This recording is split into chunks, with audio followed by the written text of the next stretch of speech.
Wait, where did you put it? So for advanced college essay for last progression. Wait. Hold on. Like, Are we streaming? Essay, Wait, now we are. Yeah. So for advanced college Hello, essay. greetings. Okay, fine. No, you can talk, Brendan. It's fine as long as. Not advanced college essay. Yeah, for our last like for progression, instead of like an actual essay, he had us design like a website. Oh, and it's supposed to be like. Okay, someone needs to turn. What? Is it me again? It's probably me again. Let me put you in my ears. And who's your teacher? It's Garuiano. He's great. I had him. He's great. I love him. He's great. Yeah, he's great. But so we had to like design like a website, which is supposed to be like an archive about like our experiences through the pandemic and how it's like affecting. Oh wait, I gotta text my grandparents. Stuff like that. We should not have gone live, y'all. We needed like 4. Jake, can you stop it? Can you stop it? It's fine. It's fine. I mean, and I. No, just leave it. Just leave it. It's relevant. It's relevant. Brendan's getting to the point. Basically, for one of my sources, we needed like multimedia sources, which is like YouTube videos, graphs, charts. Since I finished making this at like 4 a.m. last night, I was really tired and kind of stupid, and I just put our first live stream on my website. See, we so it's up there, like the 4-hour thing. Professor to see and watch. Oh, but at least it wasn't that. What was that? How long was the other one that you forgot to stop the video? You forgot to stop recording. It's like 5 and so hours. there was like 2 hours of us just talking. We also had to do a website for our last project, and I did it with Shane. And I did Shane Turner. I did not What a guy. do most of the work. So Shane, if you're watching, thank you for giving us an A- because I did basically none of that project. All right, are we good? Wait, should I get? Dr. G, if you're watching, get all the giggles and sillies out. We're all good here. Yeah. Yeah, we gotta just try not to talk over each other because sometimes that's just notice that happens now that we have 8 people. Yeah, we have so many people. The ever expanding party. It's great. So welcome to. I guess this is episode 2 of Dungeon Dweebs, or let's just say tonight's episode, because who knows, we might delete the last one. I guess we'll see. So we are all nerdy musical theater students at NYU, for those of you just tuning in. My name is Alexandra Rose Mealy, and I'm the Dungeon Master for our little group. And let's just go around and introduce ourselves. Just say like what the character is that you play. Who first? Starting with whoever. Someone just go. Initiative. Let's go. Hi, I'm Kelsey. And my character is Gibelina. Aza, yeah. She's kind of new. I just started playing last week, but I'm having lots of fun, still learning, so yep. All right. Lauren, you want to go? I'm Lauren. I'm Cher. I'm a bard. I'm a 7-foot-tall lizard, and I'm the baddest bitch in all of Avathusa. Brendan, let's hear it. I'm Brendan. I'm Gucci Vila, who is an Aarakocra, who is like a giant humanoid eagle. And I'm also a paladin. It sounded like you said evil. He said eagle, Gold, as in the bird. So with that, let's go to Jake, because he's swallowing water. Coffee, but close. I'm Coffee? Jake. It's 8:30 p.m. I literally whatever. I'm Jake. I play Colin Norbert Schnipperwiffle the third. And I'm a little gnome wizard boy. Yep. I'm sorry, I forgot to add that I'm also a gnome, so. I'm a little book. We have a whole bunch of lover. gnomes. We Book do. Lover. Not as much as let's go to our other gnome friend, Fletcher. All right, guys, rounding out the gnomes. My name is Fletcher. My character is Fletcher Flitterslam. Uh, I am a gnome. I am a cleric. And we're just here to have some fun. All right, let's do it. Marcus, you want to go? Also, Marcus conquered the coronavirus, so we're very glad that he's back with us. Woohoo! All right. Hello, I'm Marcus, and I am playing Mace Umbara, and he's just a general badass. Yeah, and a barbarian. Pretty cool. All right. And last but certainly not least, we have Zach. Hey, I'm Zach. I have bad Wi-Fi, and I am Miara Savanti, an Earth Genasi monk with smooth metallic copper skin. And I love people. So there you go. That's the group. We'll probably delve into physical appearances again at some point, just for further explanation and whatever. Also, if anyone goes to the moon at any point during this session, we apologize. We're all at different places with different Wi-Fi capabilities. So we'll try to be understanding, and we won't, but it'll be fine. You try to be understanding of us. I'll try to be understanding. We're just trying our best. Everyone else is. My Wi-Fi is like one of the worst, so it's fine. Yeah. So with that, also, I am a first-time DM, and everyone here is very new to D&D. So anything we do that's against the rules, or if I mess something up or stuff like that, please don't be up our asses. Yeah, we're just having fun, chilling out, nerdy musical theater students doing our thing. And so with that, let's get started. So a very unlikely crew of might-be adventurers met in Hinterland only a few days ago. And a very strange bunch they are indeed. An anticipated performance by intercontinental pop sensation Cher, a lizard folk bard, drew a large crowd to Hinterland's Festival of Laughter. In fact, the event attracted quite a few outsiders. A sweet, gummy worm-loving Earth Genasi monk named Miaros, an alarmingly tall and worryingly mysterious dragonborn barbarian named Mace, and a rigid Aarakocra named Gucci, who has sworn an oath to the Stormlord. Those three fought alongside each other for the first time in the Mushroom Gorge that leads to the city. Please don't come for me, Nintendo. So once inside the naturally protected and socially sheltered gnomish city of Hinterland, the trio was led to a pub and inn called Whistle and Fizz, where they quite literally bumped into a 3'5" gnome boy who introduced himself as Cullen Norbert Schnipperwiffle III. Curious and eager to befriend these strange newcomers, Cullen invited Miaros, Gucci, and Mace to have dinner with him at his family home. Sharing in Cullen's curiosity and acceptance, the red-headed Schnipperwiffles were happy to share their food and home with Cullen's new, strange companions. They seemed grateful that he had made friends.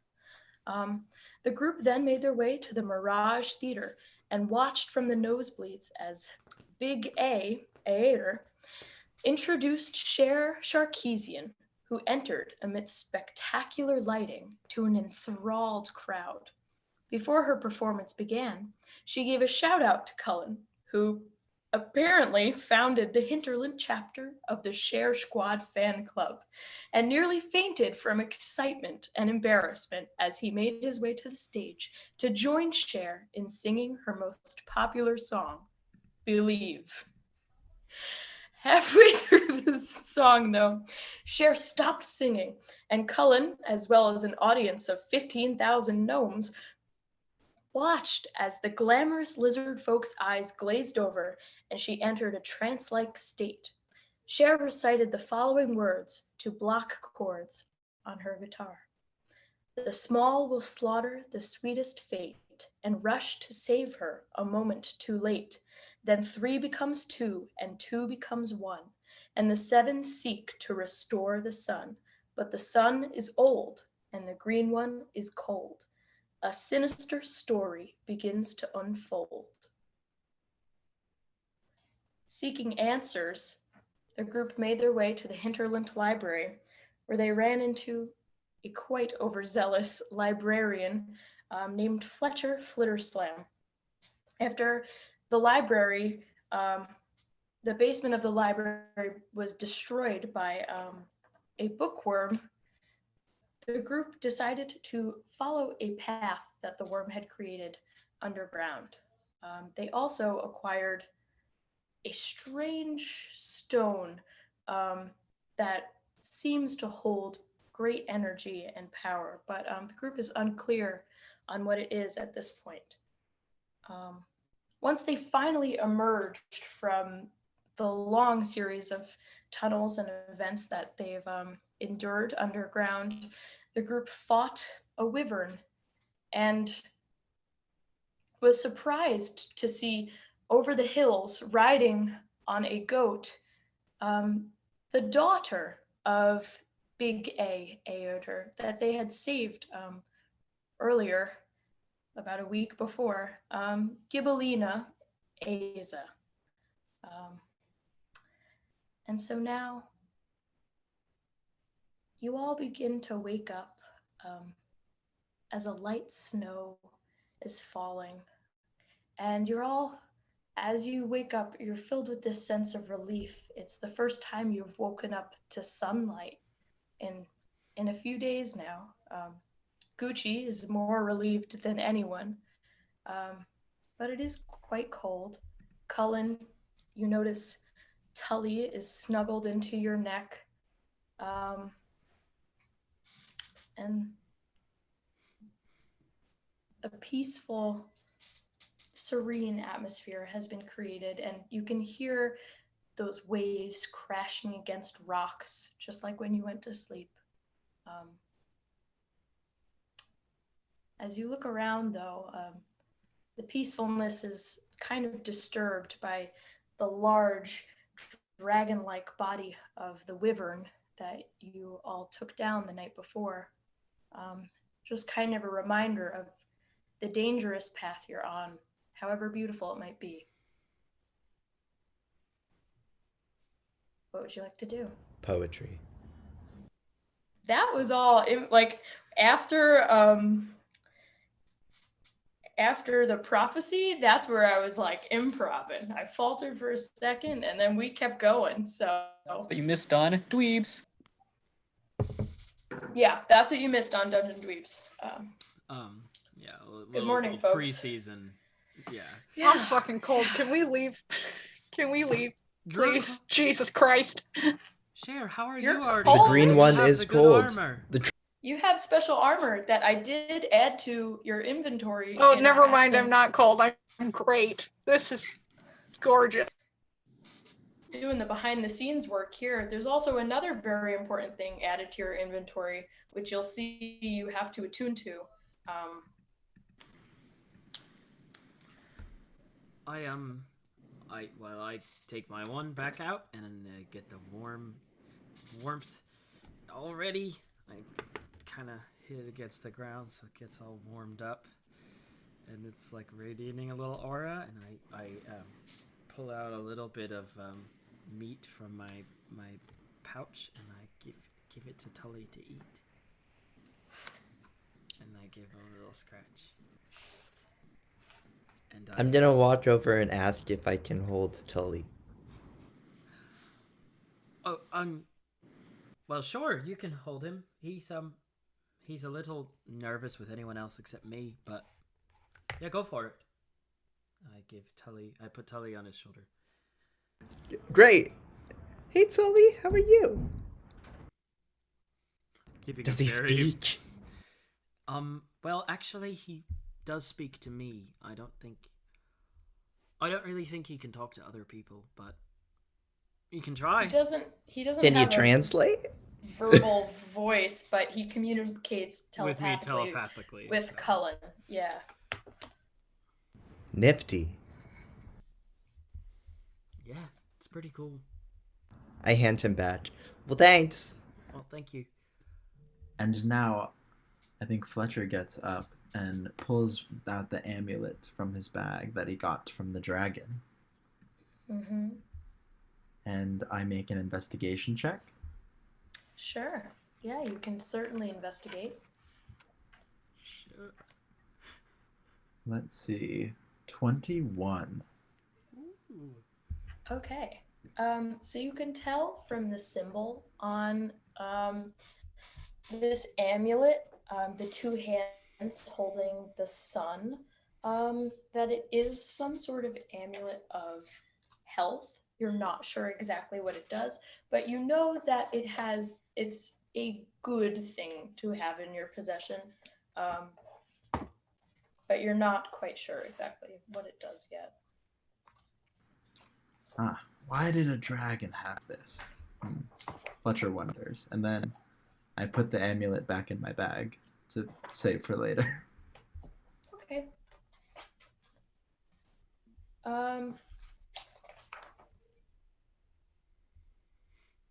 Yeah. Okay. If someone wanted to cast Identify, then I would be able to tell you like exactly what it is.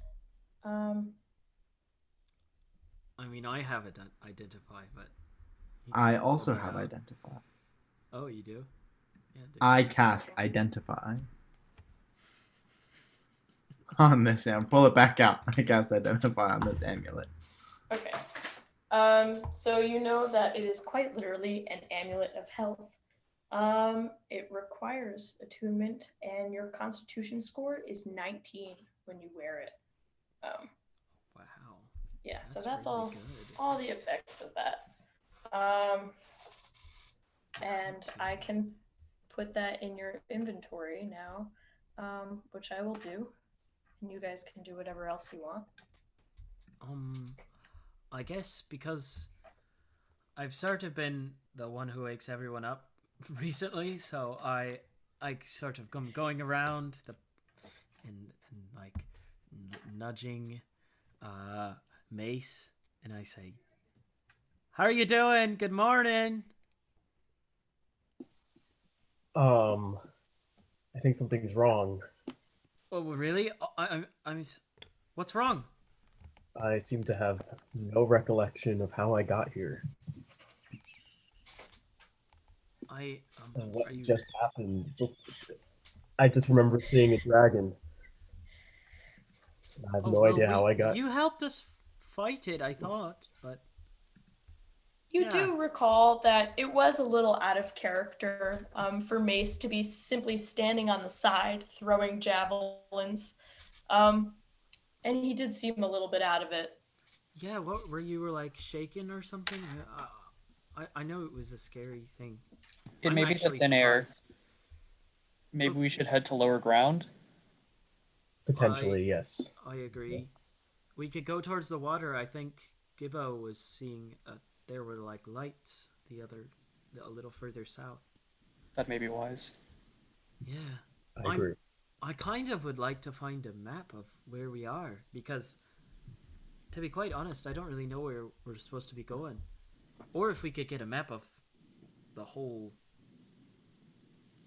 the whole thing, I don't know what it's, a continent. Maybe we could just... Should we go to a town? I think it might be smart, because I think we were kind of maybe a little stupid to leave without a map. Agreed. And I don't really know where we're supposed to go. I do remember I was looking through my notes, but just before I went to bed, and I remembered from our chat with Amarjamand. He said there was this woman named Berdia or whatever,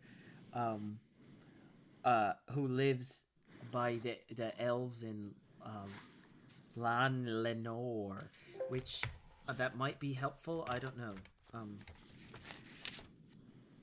I think maybe we have to go there, but I don't think we're strong enough maybe yet. So who knows? I don't even know where the elves are. So. Well, where should we go to find a map? Should we look for a town nearby, or is there a place? I think, Gibbo, what did you see? I don't really remember it because I mean I saw it too, but I don't really.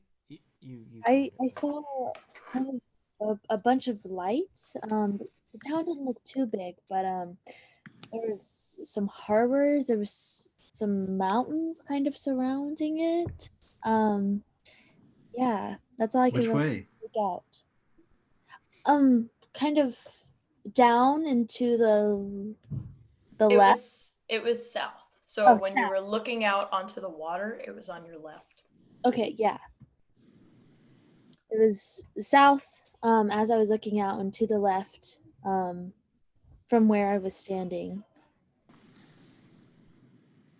I think it's a good idea. I think we should go. I think we should What's be up a there? little. I agree, Gibbo. Wherever there's a real bed, is somewhere I would really love to be right now. Yeah, we gotta get you into bed. You're a star. I can't believe. I need my beauty sleep. Yeah. I can't. I'm getting up there. I'm getting up there, and I can't look my age. And I really want to fucking sleep. So if we could. Okay, let's go then. Oh, Gucci. March.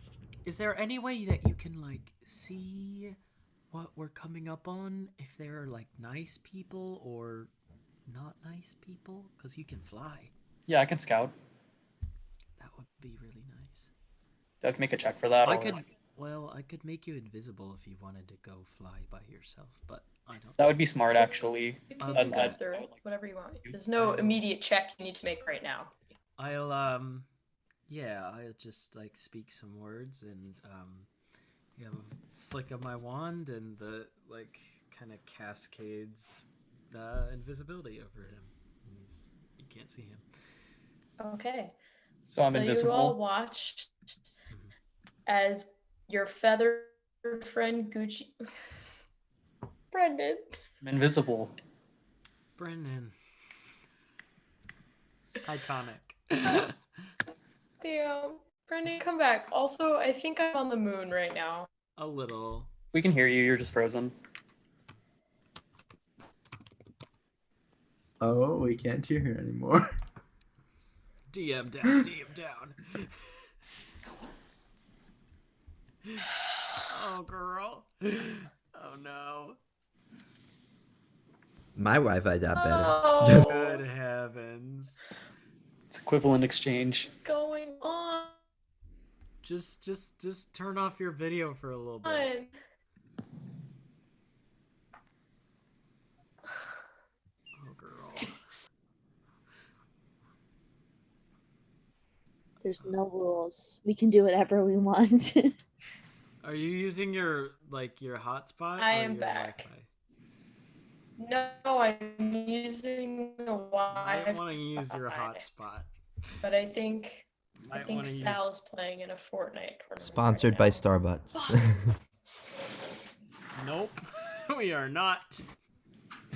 Hashtag no spons. Hashtag not Non-spon. Non-spon. Yet, no sponsors yet. We're open. Any of the 4 people watching, Thank you for watching, first of all. if you want sponsor, you got any high up? If you know Jeff Bezos, well, first of all, if you know Jeff Bezos, poison him, and then Does Get like Crunchyroll. can I just say, does anybody He out there owns the first Hold on. worlds.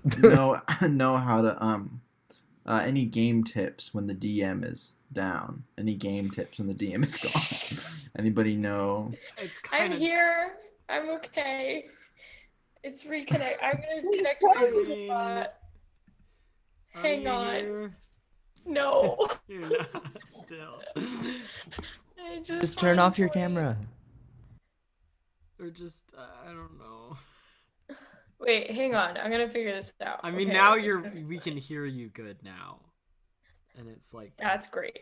We're just gonna go to my hotspot. It'll be fine. I think that's best. Thanks for bearing with us, guys. Oh gosh. Take it back. There's only 3 people watching now, so whoever left was a fucking weak bitch. Oh well, one of them was I think mine. Like to monitor it, yeah. Okay, how's Monitor that? it, but like Are Yeah, we good? can hear you. We're good? Can you see me? You're still Who frozen. were the but other we- 3 people? God Wait, did damn anyone it. share it in our group? I did.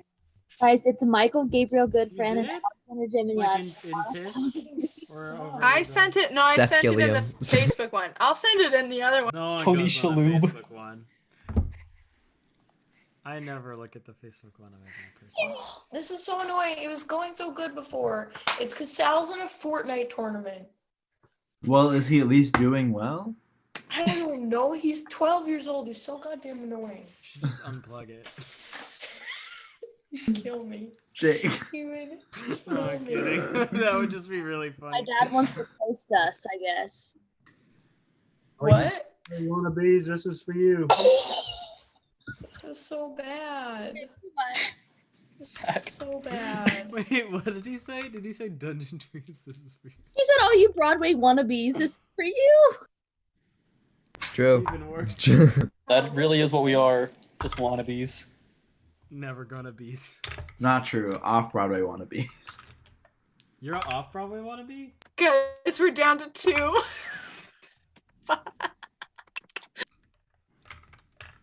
Well, I mean, what are we gonna do? It's Guys, because we're remember not that doing show- anything right It's now. because we're Remember- not doing anything. What is this? Yeah. I mean, Guys, remember that show, What Would You Do? And they would set up scenarios and They with like s- doesn't it actors for still- John hours and hours. Quinones? With John Quinones? Yes, course, absolutely. I with Where you would remember make that. people feel awful if they We didn't watched do it something in good. school for Yeah, some exactly. reason. That like I imagine like being in Alexander's family and then like seeing Alexander unplug Sal's Fortnite thing, and and they're just like he comes out and is like, "What would you do?" Guys, I'm so sorry for that. He needed. Oh no. Okay, you're all frozen, but I think the problem is me. Yeah, that sounds. Well, you're about no right. longer frozen now. I mean, you're Wait, I'm like not frozen? slow. You're Right now. slow. You're not frozen. This But you're like, sucks. Why does the world do this to me? well, it's Maybe not if the I world. give- It's Sal. It's Sal. Maybe if I give Sal I'm 20 bucks, frozen. he'll get off of his Xbox right now. Yeah. How much does he win from the thing? I don't know. I Jake, don't it's know about the anymore. game. Excuse me, not the prize. Not true. Hey Sal, if I give you like $10, will you stop? 10. D&D is not worth 10. I'm kidding. My dad really wanted to make a toast to Our us. viewers are at stake, Zach. Guys, I don't know if all of you know the story, but on my Our two. birthday last fall, my brother Jackson wrote me a birthday card. He said, "Even if you don't make it on Broadway, please we'll just still turn it love you." And it's probably my favorite I'm card. gonna mute that. Update, we're back up to 3. So whoever joined. That sounded You're like a a real one. real fight, so I had to mute that. Well, I mean, so Brendan's flying around. I mean, not Brendan, Gucci. Can you go flying invisible for around, Brendan? I really need to invisible. know. Yeah, look at him go. Guys, I I hope- muted you, Alexander. Look at him go. You can't see him. He's invisible. I hope you guys are having just as much fun as we are. Holy shit. How did that go? We heard bits and pieces of it, and then I said I should beat this. For I Wait, started Alexandra, with you should Mom. see if Redbubble will sponsor us. Dude, I bet they would if I got back on TikTok. So, like, I'm accidentally kind of TikTok famous, though I've been losing followers, like, really quickly. I only have, like, 245,000 now, so things are rough. But Wait, you still have that many though? Plug That's this crazy. on it. You have one God, video What are you doing? Plug that you made a plug year the ago. show. Do not plug this. Plug the show. Plug the show. this. Okay. Okay. We So gotta phone in. the rest, I'm sorry. No, that was totally my fault. Again, sorry for service, whatever. My little brother is playing very important It Fortnite is tournament important. right now. It's very important. It's more okay? important than this. I mean, who's to say though, really? We're just playing Dungeons and Dragons. No, it is. so- I'm serious. Okay, so you all watch as your feathered friend Gucci disappears don't. from sight. Oh, so Well- he disappears. Okay, yeah. Yeah. And so Gucci, what would you like to do, hon? So I'm gonna fly down like south and to the left, just like following Gibbo's directions, and I'm gonna like check out Okay. to see what's down there, like where the light's So coming from. invisible Gucci takes off. Damn. And you're gone again. Damn. Queen. Damn. I thought she was just pausing for suspense. She was like, Gucci takes off. And he falls off the cliff and dies. Bye, guys. Oh, 4 people are watching now. What? No, we're fine. You froze. You're on the moon. Oh, Yeah, you're mooning a lot. I love. Nate. that is how that song goes, Hey, Zach. while we're on a break, I'm gonna pour myself another I water. can't do this. Are you sure you're on your hotspot? Guys, No, you know I'm what? not on my hotspot because the hotspot wasn't working either. Well, I think it will probably work better than your Wi-Fi. The world just doesn't want us to play D&D tonight. Well, You guys, it you just know doesn't that want you to play. Sorry. Yeah, but she's the most important one to Yeah, I know. be. Okay, guys, you wanna play Never Have Together, no, it's a no.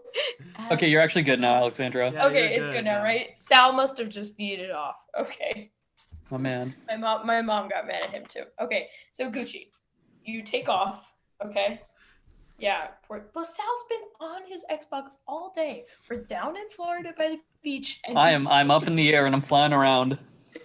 Okay, so you fly south, keeping both the water and the land in your sight, and you see that there's no real clear path down from the depression that you guys are in right now, down to the water or through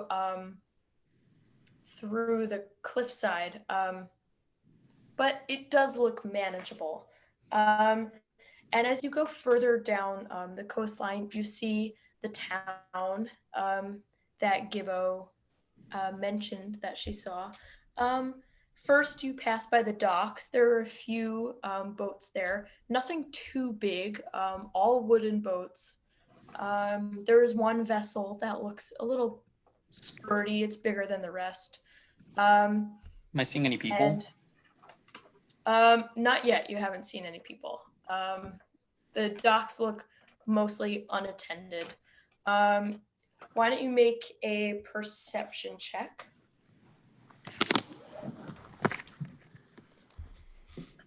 I got you.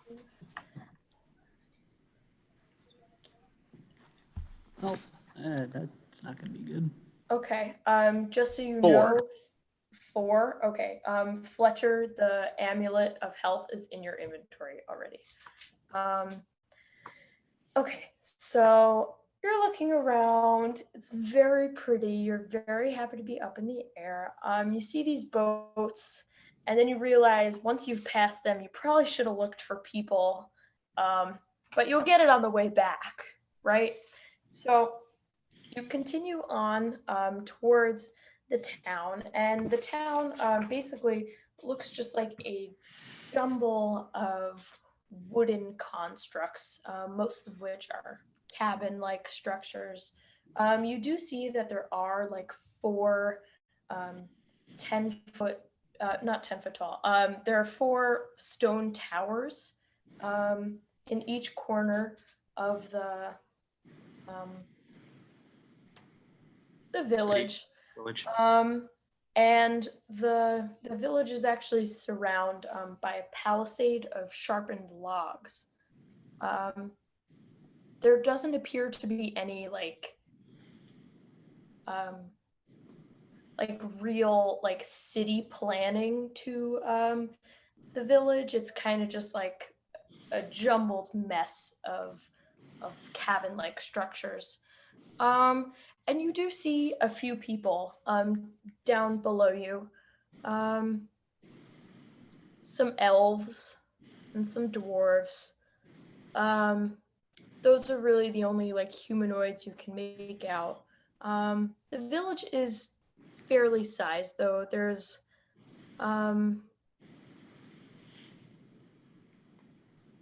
about 100 buildings, maybe. Yeah. And so you loop around and then fly back, and you can see that there are a few dwarves on just maintaining one of the boats in the docks, and you make your way back up. It's probably a half mile from where your friends are to the village.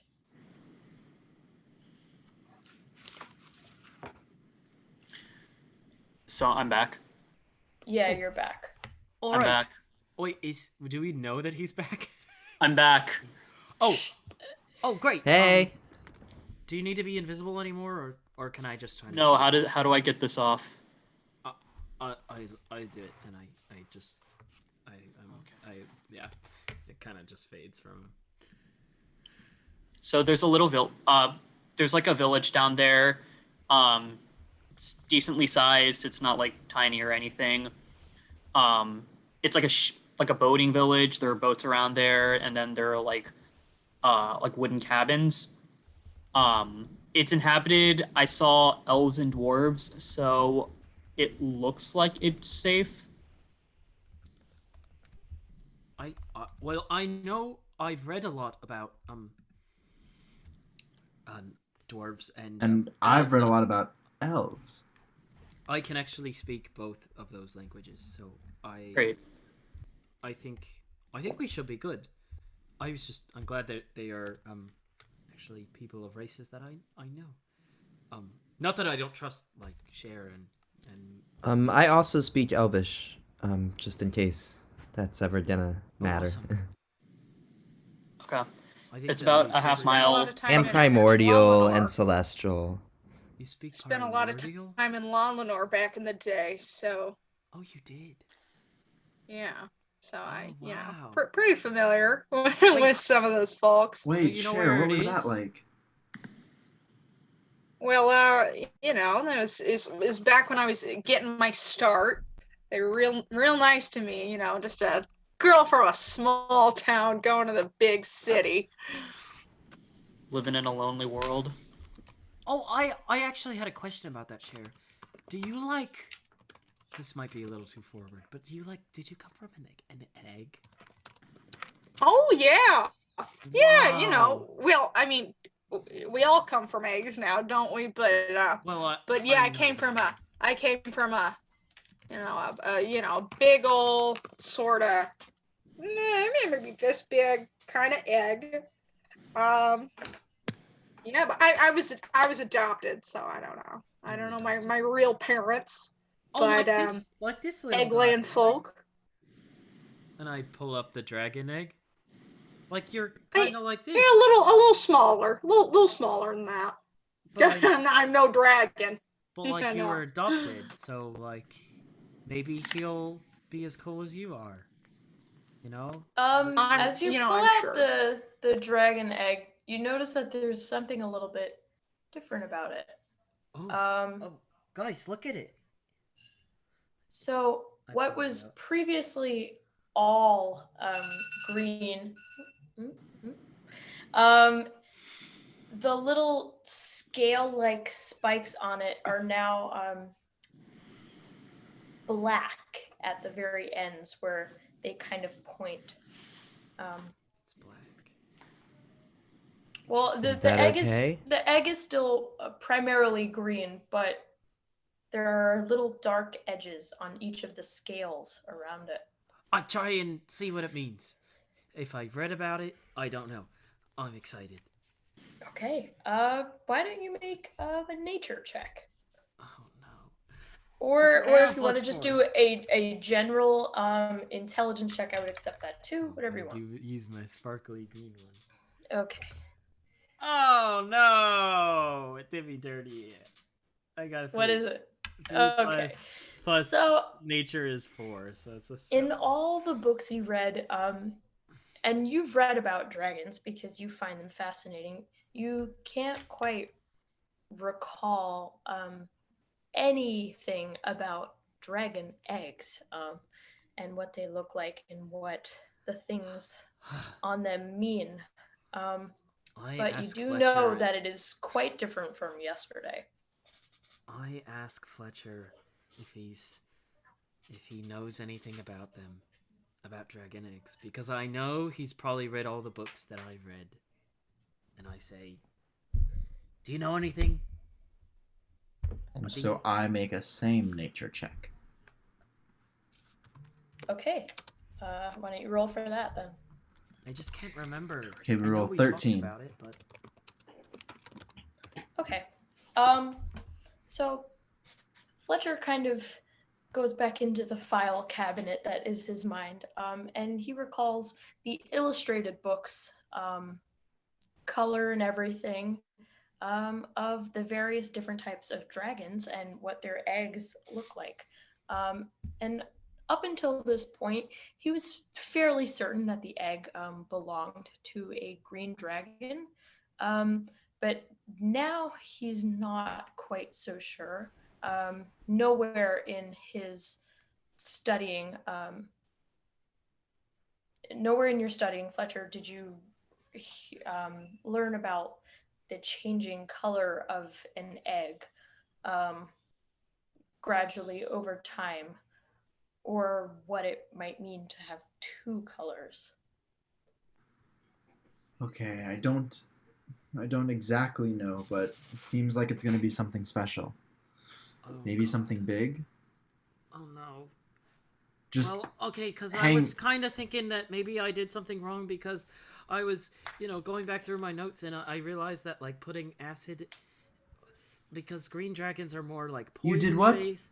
I put you've seen me. I put acid on it because I figured that would be good for it, but I realized then that like acid's more for black dragons, but it's a green dragon egg. But so maybe it's becoming more like adapted to the acid. I don't know.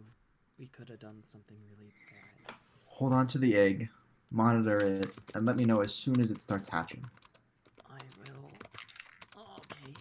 Wait, it doesn't need heat to hatch, like in Harry Potter? What's Harry Potter? In what? Doesn't matter. Is that like a monk thing? Do you read that like a book there? Yeah, Ayun wrote a series of books. Interesting. Well, anyway. She is goddess of, I don't know. I buy Knowledge, wisdom. So now it's just so I'm clear, Ayun wrote the Harry Potter series. Not just so I'm J.K. in the Rowling. same Yes, page. she's also the goddess of literature. I know. I'm very aware of what Ayun is. Good to know. Great. Her spirit flowed through JK. You guys. It did not flow through her for Cursed Child. And that's Hot take. I've never seen it, so I can't. theater tea. Okay. Brendan and I saw it together. It was good. Well, all right, guys. I think we should just go down there. I don't know why I'm yelling. I'm just really excited. Yeah, that's yeah. I put the egg back in the. I think that's a good idea. We should at least check it out. Oh, should we be like careful? that we don't fall in the water, or like if there's any like more dragon dudes, or I don't know, couldn't Gucci. see. How did it look? Well, the path isn't completely defined, but I think as long as we're careful, we should be okay. Yeah, as long as there's a clear way down, I'm definitely fine with going. I think it's the best idea. I Oh agree wait, with do you Gibbo. still have Oh wait, what's the freaking goat's name? What's your goat's name? Your Larry- goat? Larry Moss. The goat's name is Larry Moss. Obviously, Oh, yeah. guys. Am I Right. the That only one who intent writes to things live. down? Jesus. I write things down. I just write. It's not even my goat. Well, how many people can fit on the goat? Aren't they like big? It for you, yes. Like, I mean, people meaning gnomes. I have this like sheet for it. Would that help us, Alexandra, if I pull it up? It will help you certainly. I would say 2 gnomes can fit on the goat. But like it would be the equivalent of putting 2 humans on a horse. It's a little bit more of a load to Okay. bear. Well, I just figure because like goats are good at like walking over stuff. Yes, he does have good footwork. I forget what the Traverse. Trained by Maximilian Bod. It's a Fancy medium footwork. beast, so whatever that means. I don't know how big it is. Yeah, Medium so beast you could sounds- fit Terrain like crossing. 2 small dudes on it. And then there's a feature that it has about how it's good at climbing mountains. Yeah. All right, so maybe well, I really like Larry Moss, but he's one of my favorites. You mind if I ride on him with you? Yeah, that's fine. Okay. Around you go. Yeah. I say, do you remember Tully? He missed you. Yeah. Can I hold him? Yeah. I of will course. say, Cullen, just for fun's sake, I don't think you've ever actually ridden one of goats before. So why don't you make an acrobatics check to see if you can actually get yourself up on the goat? I figure I have because it's like my family thing, but Well, you're a little nervous right now, so I am a little nervous, so I will take that. Oh, 20. Not natural 20, but a 20. 30-20. Okay. You managed to hoist yourself up onto Larry Moss. I kind of smile and look around at everyone. I did it. And you reach out your hand for Gibbo. I pull her on up. With my -1 strength, so I probably... It's enough. She's pretty light. Okay. Okay, guys. All right. Let's go, I guess. Wait, how are the rest of us gonna come down? Well, we can all, like, I just figured because I'd probably fall down because I do that. Again, as long as we're careful, we should be able to get down there fine. It's only a half mile. It's not too far from here. Fletcher, I can carry you if you need. Miaros, why thank you. I jump into Miaros' arms. Do I if you will. still have Okay. Ronnie? Yeah, at this point, Oh, frickin' Ronnie is kind of scrambling it up because of how like low she is to the ground. Though she has no problem kind of using her arms and legs to maneuver down cliffs and stuff. So She's a she mountain isn't babe. looking for help. You did notice, Cullen, though, that she was eyeing you when you put the dragon egg back into your satchel. Wait, did she still want it back? I just don't think that she can... I guess, did I see her do that? Yeah. Like, looking at it? Yeah, you all kind of noticed. She just looked generally unsettled. I will just say, to her, "You know I'll take care of it. I read about them, and we'll be super careful with it. I just think that we have to protect it with all of our strength together as seven Yeah. of us. You Okay, know? you're probably right, but where are we going? What if We're going- someone tries to take it from you? I'll hide it as best I can. You trust me? Okay. I trust your intent, but I don't trust that you're capable. So. Well, I did it before.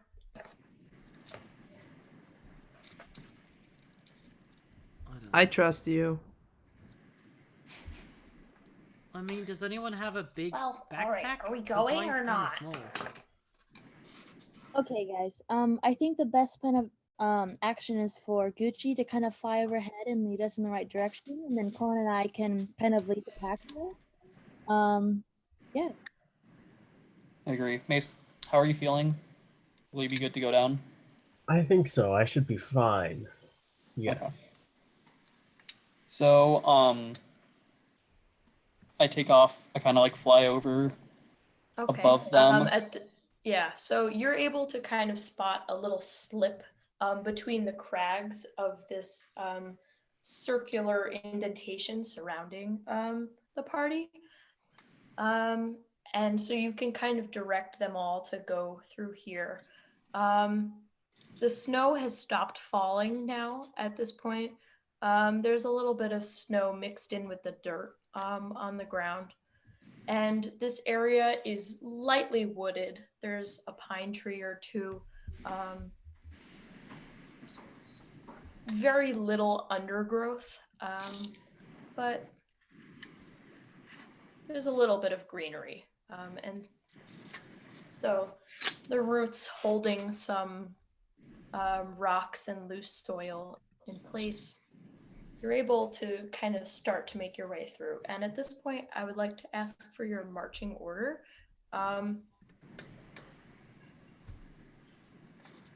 I think I'm in the back because we still are just kind of woke up and I'm tired and still a bitch. So I think I'm in the back. I think I'm carrying Fletcher right behind Gibbo and Colin. Okay. Guess I'm in front of.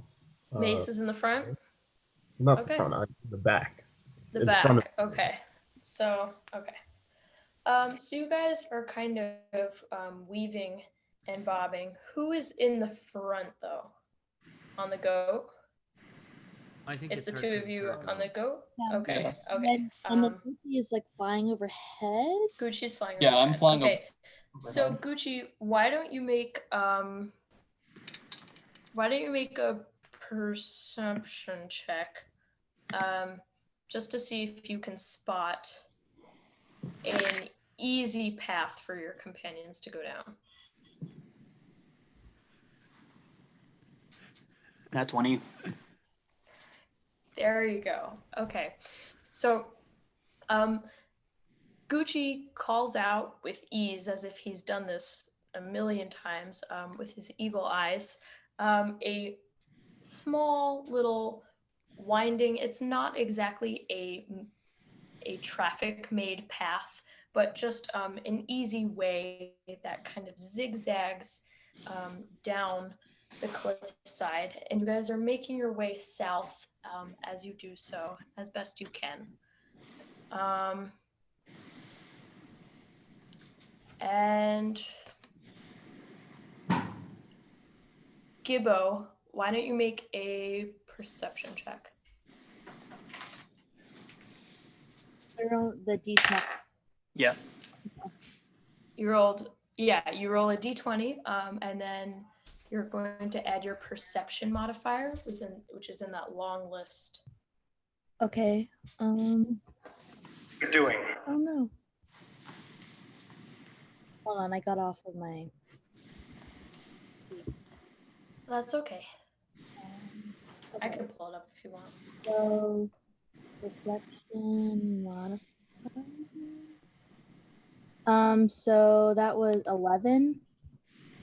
Okay. So you hear a twig snap on your left as you're rounding a bend, and you look over, and immediately a humanoid figure trips over a log and stumbles and falls right in front of you and your goat. And he looks up at you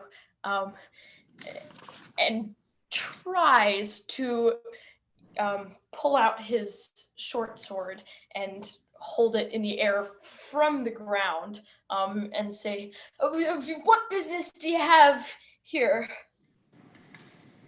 Oh, I'm sorry. We're just trying to get down to that town sort of off to the south. Who are you? What business do you have in Palebank? Especially coming from the north through the cliffs, all suspicious like. I promise we mean no harm. And you see staring up at you now, trying to brush himself off and stand up and look at least like he knows what he's doing, is a young elven man.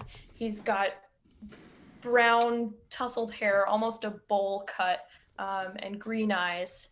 And he's wearing a green cloak that's fur lined. It looks very warm, as well as some leather armor. And he has a longbow on his back. Well, what's your name? And he looks at you sort of confused. He's just shocked that someone has stumbled into his. Well, he stumbled into someone else's path. My name is Veyril. Can I get how to spell your that? name? How do you spell that? Yes, it's V I pull out A my E Veiril. Well, nice to meet you. I am I'm Color Norbert Schnipperwiffle the Third from Hinterland. It's very nice to meet you, but I must know, what business do you have in Palebank? Well, we don't really know, to be quite honest with you. We are just sort of like we got like I don't know. Anyone else want to say it? Do you know where Landlenor is? Oh, Landlenor, yes. I know Landlenor well. That is my home. Well, I suppose Palebank is my home now, but I am from Landlenor when I was young, and that is where I trained, and now I'm here. Oh, what did you train as? Oh, well, I trained as a ranger guard, sort of. I'm very important. Cool. Yeah, so I'm one of the Green Keepers. Although I'm not very... the green keepers? Yeah, I still have a lot to learn. But For the Green Lady, right? Oh, no, not quite. I mean, they call her that, but she doesn't actually command well, I guess she does because the council technically, but I don't really know. No, here, Elro commands us down in Palebank. He has control over a small little force of us. And who's on the council? What is the council? Oh, in Lanlanor?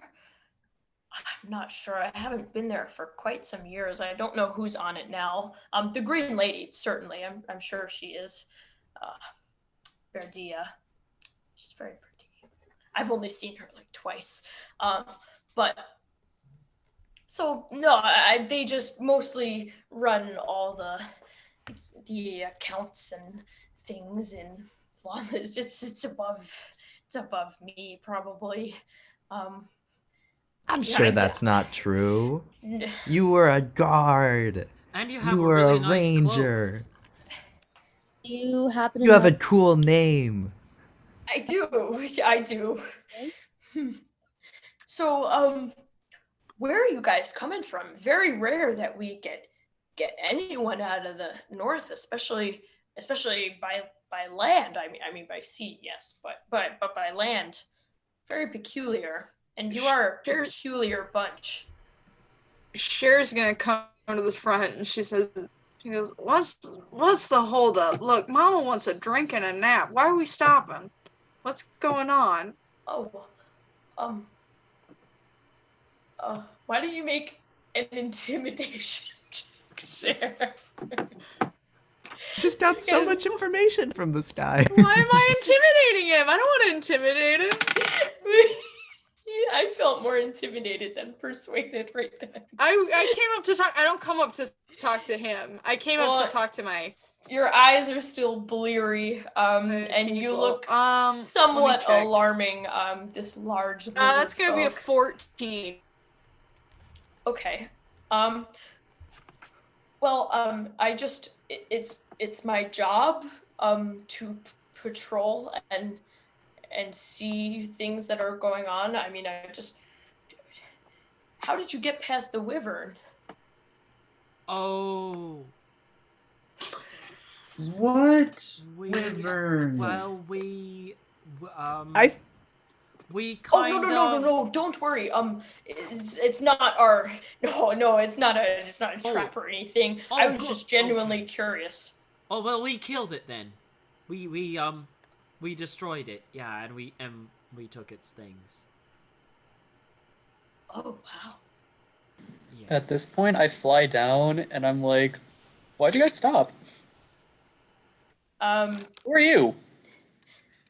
Varil turns as you land on a small little dwarf pine tree behind him, and he looks very alarmed and kind of pulls out his short sword and is like, "Oh, it's a bird!" Oh no, he's a person. Oh, just our friend Gucci. Hello. Gucci, tell him. Yeah. He's pretty Gucci. Oh, you're friends. If Well, you make dumb puns like that. Wait, I what? think What it's- was your name? What was your name? What was his name? Did you learn his name? It was What's My name is- Varil. Varil Winrick. Oh, good morning. And I Varil. put out my hand for Yes. him to shake it. I said, good morning, sweetie. A very good morning indeed. Cold. Some of the first snows are starting to come. I like the snow. I like the way it smells. It's good. Wait, so you killed the wyvern? Well, I mean, it was a joint effort. Yeah, we all killed it. We Yes.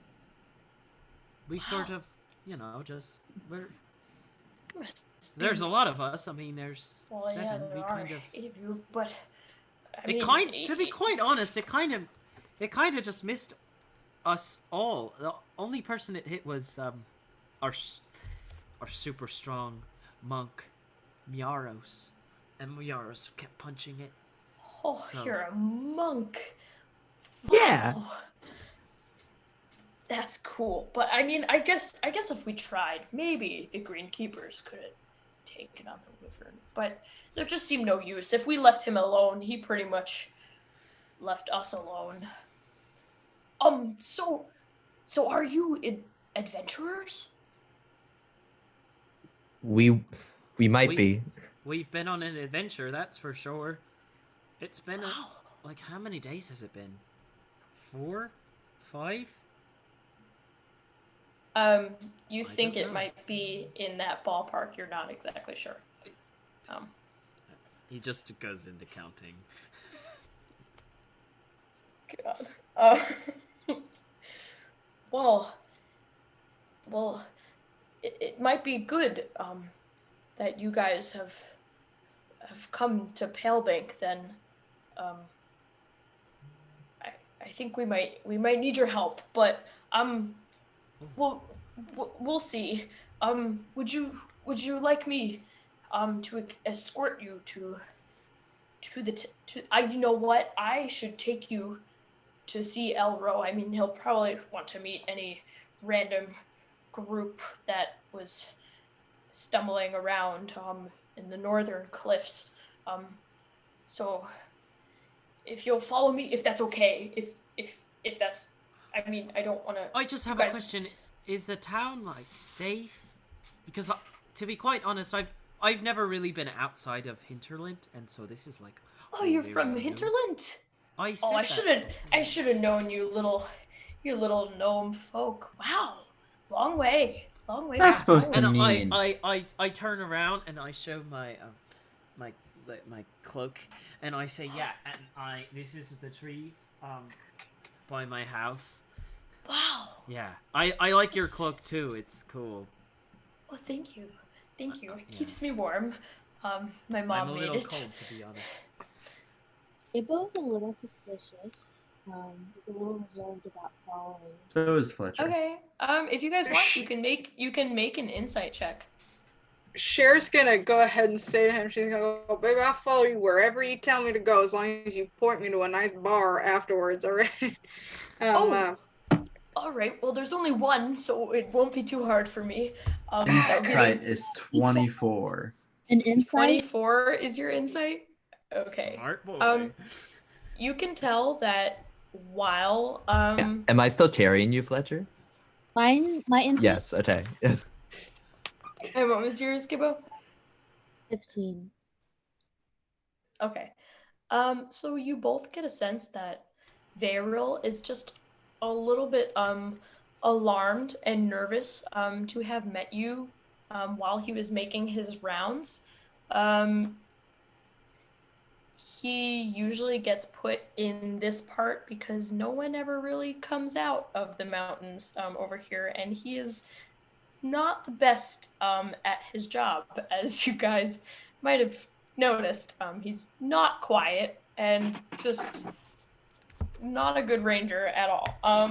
But he seems trustworthy enough. He's young and seems very excited to have met you guys.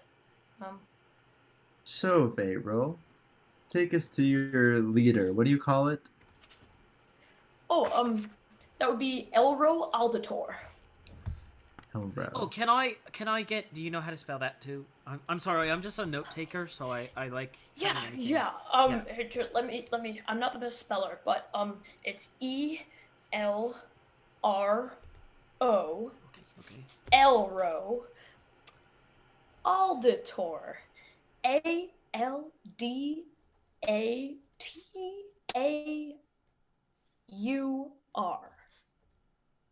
All right.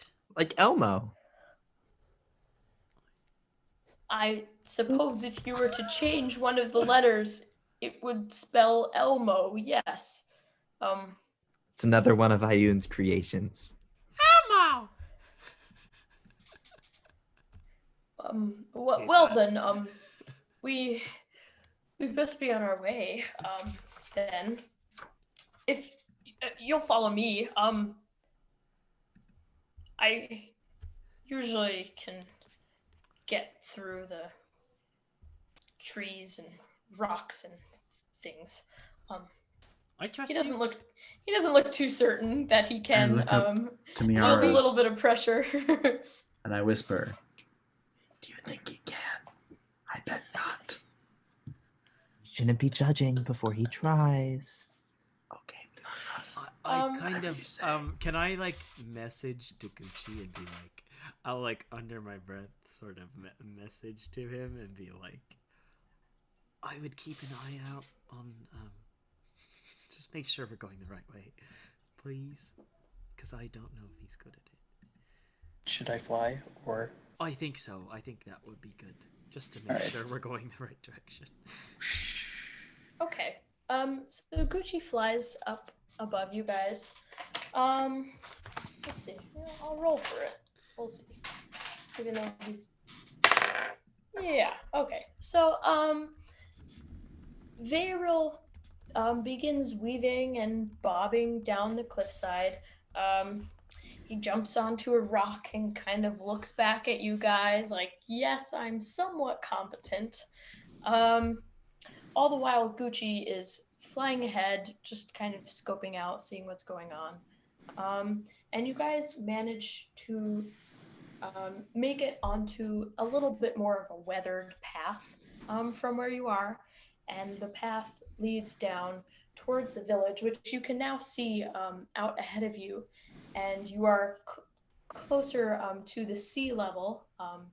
And the waves are no longer crashing on other rocks, but washing up on an almost beach,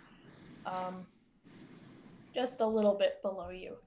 And so you follow Varel, who keeps looking back to make sure you're all still there, and seems to be looking at the ground more than anything to make sure he himself doesn't trip on the path. And the village ahead of you mostly just looks like a smallish fishing village. There are a couple hundred structures, all mostly log cabin-esque. Some of them are a little bit bigger, but everything seems to be made of wood. Does it look like sort of like original like settlements like United States? It's kind of vaguely like Plymouth Rock vibe. I wasn't at Plymouth Rock, so I'm not. No, but I mean like sure. the like. Salem. I don't know. That's all the history stuff we get in Maryland. Maybe it's not like that. Sure. Yeah. No, we learned about the Iroquois on Long Island because that's. We just learn about a lot of settlements because we got like yeah. A what? Well, that's cool. On Long Island? The Iroquois. They were Native American peoples, and they lived on Long Island. Okay. Anyway, so you guys continue, and you notice on your right, between you and the beach, a little bit ways down, there's a cemetery. And you guys actually begin to make your way through the cemetery. And just as you're Colin's about holding to his breath. kind of, it doesn't seem altogether unpleasant. It's one of those, it seems old enough. Aside from the usual sadness that hangs over a cemetery, there's nothing sinister feeling about it. But you do notice that Varel begins to walk a bit slower. He just seems a little bit downtrodden. I'm gonna Especially- read some of the names of the tombstones. Okay. Why don't you make an investigation check? Colin's gonna try to fucking hold his breath this entire time. I don't know if he'll make it, but he's really not vibing with this. I dropped my dice. Hold on. Is there even a cemetery in Hinterland? From what you recall, no. 16. Weird. Okay, whack. The gnomes have a little bit of a different thing that they do. Cremation. It really depends on the family. You know that there is a spot where all the schnipperwiffles are laid to rest. Is it like related to the tree or in any way or something like that? Like it's not like near the tree, like it's not like right next to your family home, but it's in that general area where they would be undisturbed. Cool. Well, you see a few names, Miaros. You see Malan, Hymoria, and Kolvar, Winsostra. And you recognize these as some elvish names. And then you look a little bit further, and you can see a few more names. You see Shokrek Runefoot, and Firit Grey Fury, and Gladream Barbed Cloak. Is he saying all these out loud? If he's sounding them out, Actually, seems yeah, like let's a say I very can't read unless I Miaros say thing. it as well. And Okay. Do good any of and those you names sound familiar then? not really. Okay, You cool. recognize them as dwarven names. Dwarven. Okay, cool. I quit. I But- tried to dictate those, but I did not get the spelling Yeah, right. he's saying them out loud. Things are a little weird. But Miaros, as you are looking, you notice that one of the graves seems very new. There is a fresh pile of dirt on top of it, and the snow around it has melted a little bit. It's a pretty recent grave, from what you can tell. And you read the name on the tombstone, and that name is Ergon Wenth.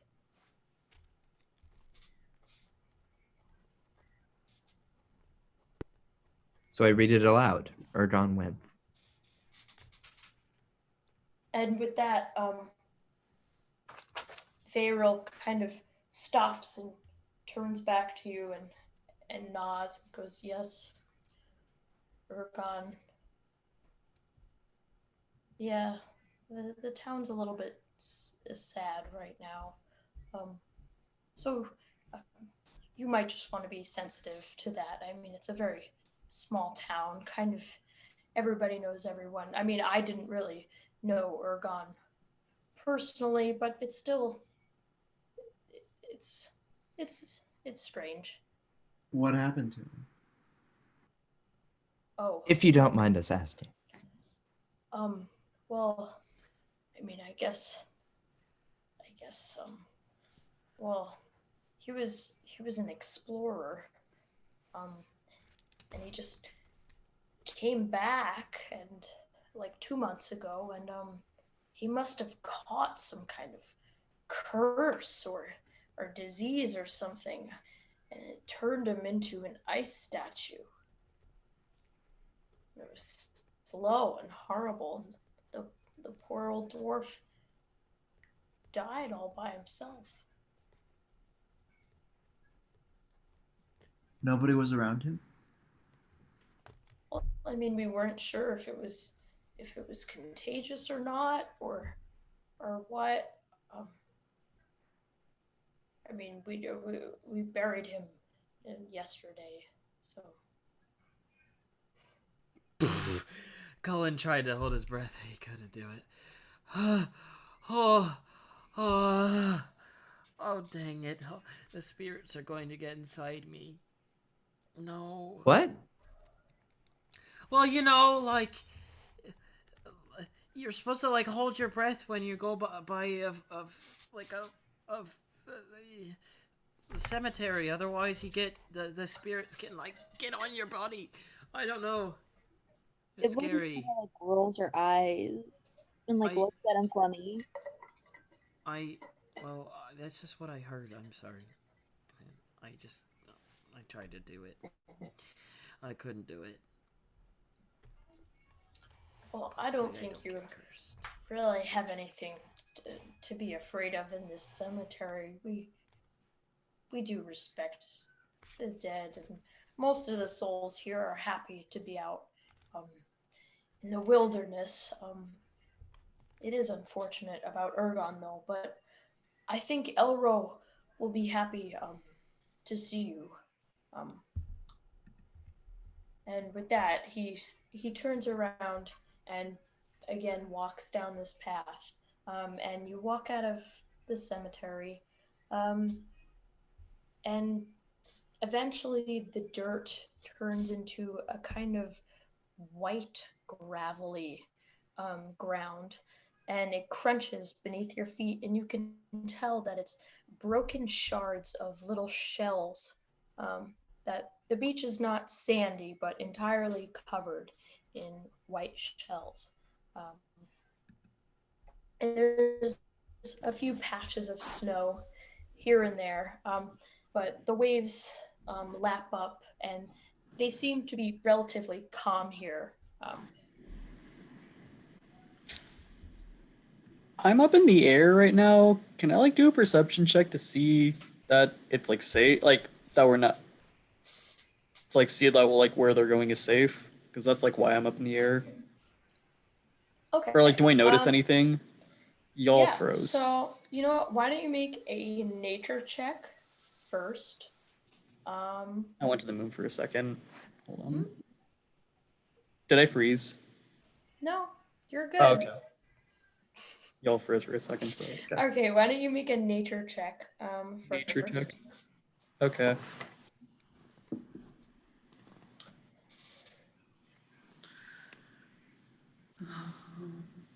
$14.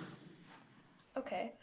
So you can see that the waves here are relatively calm because there is a sandbar a little bit further out on the from the dock. Well, not the docks, but this village and the beach that you guys are walking on. Whereas if you look further down the beach from the direction you came, the waves are smacking up against the cliffside. But here things seem to be a little bit more docile. And would you like to fly ahead to the village? I don't know if I want to get that far away from them. Okay. But you can get high up enough where you can kind of see. There's smoke coming out of chimneys.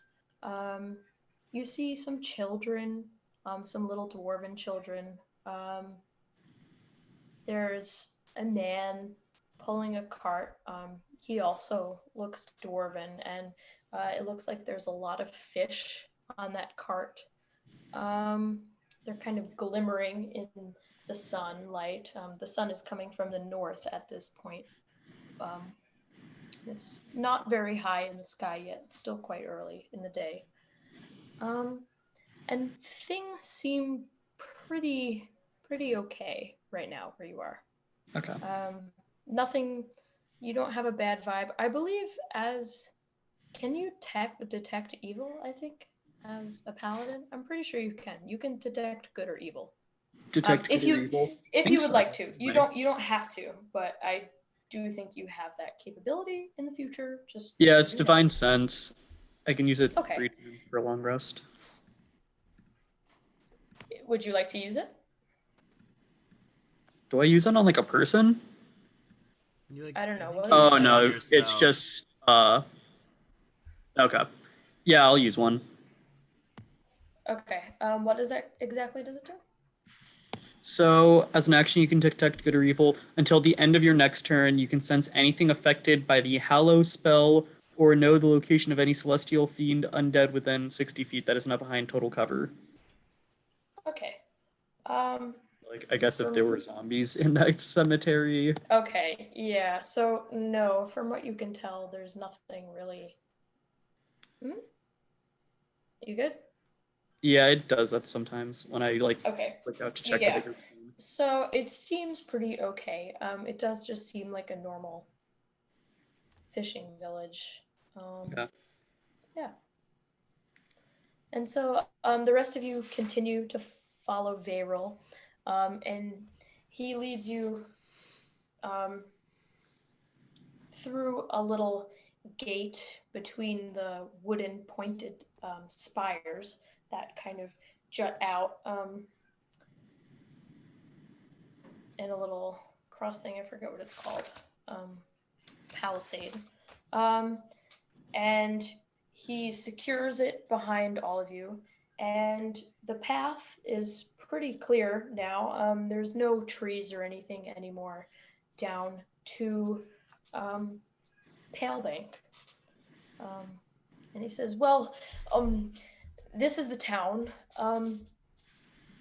The people here are quite friendly. I think you'll find. And I know Miss... I'm sorry, what was your name? And he looks at Cher. Oh, hey, my name's Cher Sharkeesian. You might know me from, everywhere. I do believe I've heard that name. I'm sorry, you're much more magnificent in person. That's okay. That you don't have to flatter me, baby. I know I haven't gotten much sleep the past couple of days. I'm not looking like my usual self. That's okay. I guess celebrities are just like the rest of us. I see, Cher. And- Cher, you look so good. You know, I love it. You're. Cullen, baby, I look like shit. You don't have to tell me No, otherwise. but you don't though. I love. Okay, never mind. All right. No, Anyways. okay. And I pat him on the head because I and love so Cullen, but I know I look like ass. Varel continues walking. And at this point, Miaris, you turn around and Ronnie is trying to keep up behind you guys. She's straggling a little bit. She's got short, tubby legs, but she's very much there. And so you guys follow Varel just into the town, and you walk between two log cabin type things. And immediately, an elven man turns towards you. He has dark hair pulled back into a little ponytail like thing. And he says, "Well, Varel, what do you got there?" And Varel says, "Oh, well, they were just they were up by the wyvern. The wyvern's dead, by the way. Ha ha ha. And so they're adventurers, and I thought that I should bring them to you." And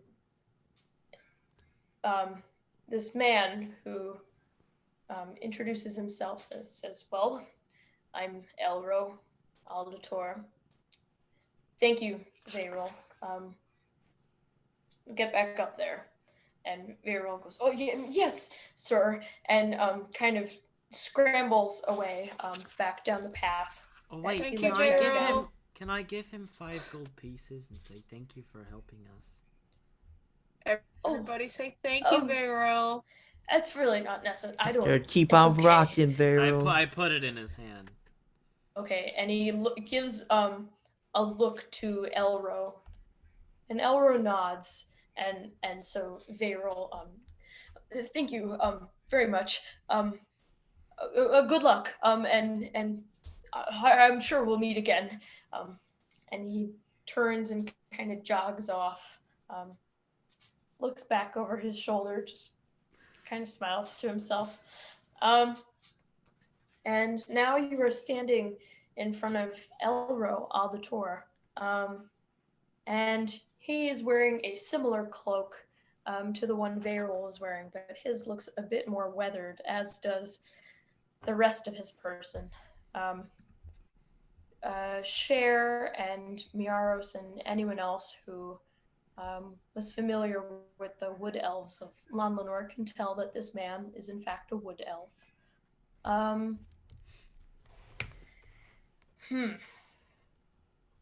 Very interesting that you should stumble through the northern crags.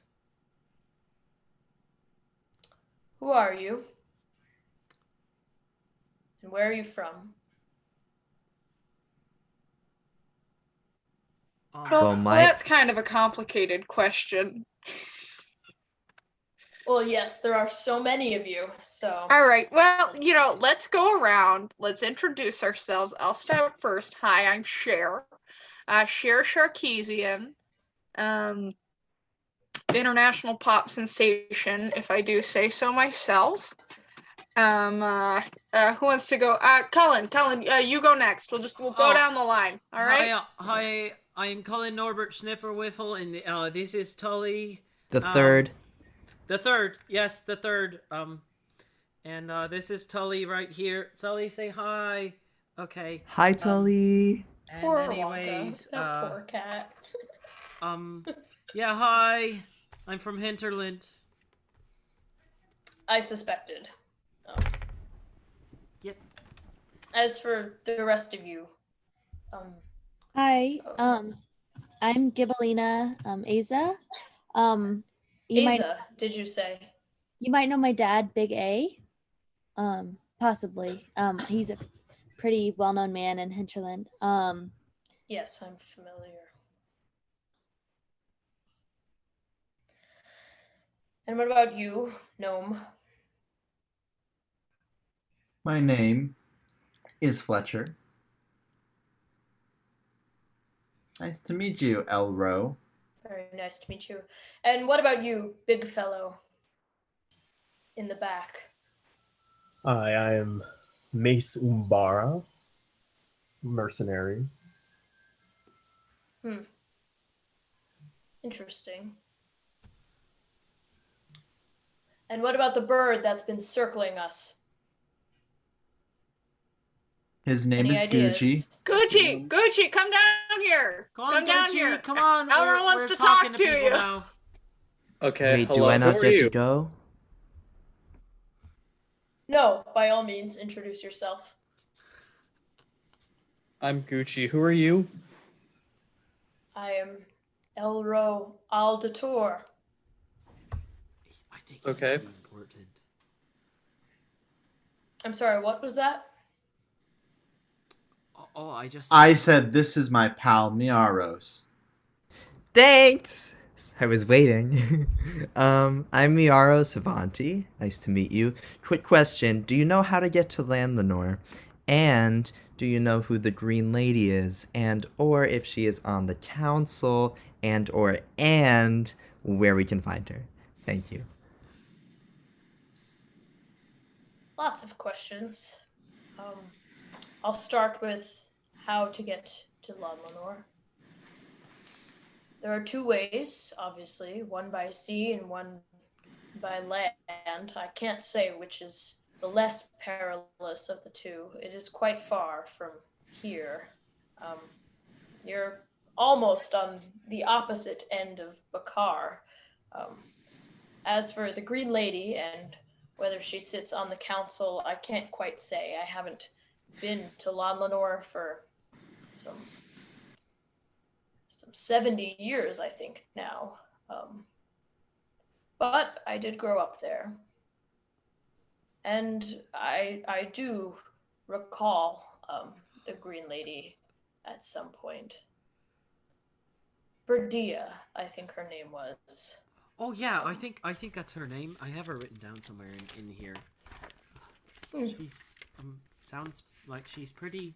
That's all I really know about her. And she's green. Quite beautiful. Do a lot of people move here from Landlenor? Well, there are a few of us here. I mean, the Green Keepers, for the most part, are sent from Landlenor. I had to request some assistance. There are also some dwarves from Bombardier. That are mostly the folk. They just the both groups, and we get along fairly well. Just weren't really suited for city life. I myself just got quite sick of it, especially after the forest just seemed to grow sick, and it just wasn't where I belonged anymore. I'm sure you all understand. You're all out wandering down the Sword Coast, apparently. Not the Sword Coast. Oh, not the Sword Coast. The Storm Coast. Whoops. We're not ripping this off from Faerun at all. I'm seriously not. They're just two very similar names. It is the Storm Coast. Oh, I had a question about that. Why is it called the Storm Coast? Do you guys get a lot of storms? Well, I asked that here, in Elvish as well. In Elvish? And my accent is real bad. Like, he looks at you and gives you a little smile. Like I use the ancient word, like, you know, like how like when you learn like a language from a textbook, it's like you use like a few of your conjugations were a little bit off. Yeah. But he looks at you and kind of gives you a smile and answers in Elvish. His dialect is a little bit strange, but you can pretty much pick up what he's saying. He says, well, yes, Palebank is pretty well shielded, but a great deal of the coast, both north and south, are ravaged by storms. which isn't entirely a bad thing. They're quite beautiful if you do get to watch from a safe distance. And he kind of just seems to just be very fond of the world around him, and he sits and thinks for a second, and he says, "Ah, yes, your questions, very much questions, and I do have some questions for you in response, though. But as for the Lady Berdia, I can't say I know her well. She came, and then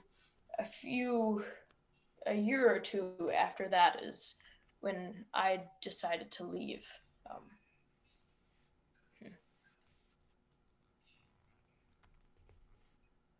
anyway, what were the other questions you had? Why did you leave? Oh, well, I loved being out in the woods around our beautiful city. Um,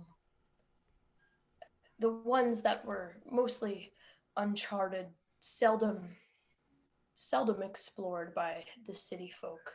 Um, and I noticed slowly something kind of took over the woods to the east of Lan Lenore, and they grew thick with mist and muggy and just overall unpleasant. And I decided I must leave and find somewhere where the hills and woods are still clean and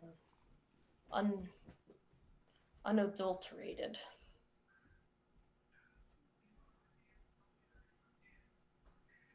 That sounds nice. Yes, it has been quite nice, and in my explorations, I came upon this little beach here, and I decided it is where I wanted to spend my life, retirement. Though it hasn't been such a relaxing retirement, as you can imagine. It's hard to get supplies. I'm commanding a bunch of idiot rejects that the Lan Lenore greenkeepers don't really want. But we do fairly well here. There's a good market for fishing, exports to and from Bombardier.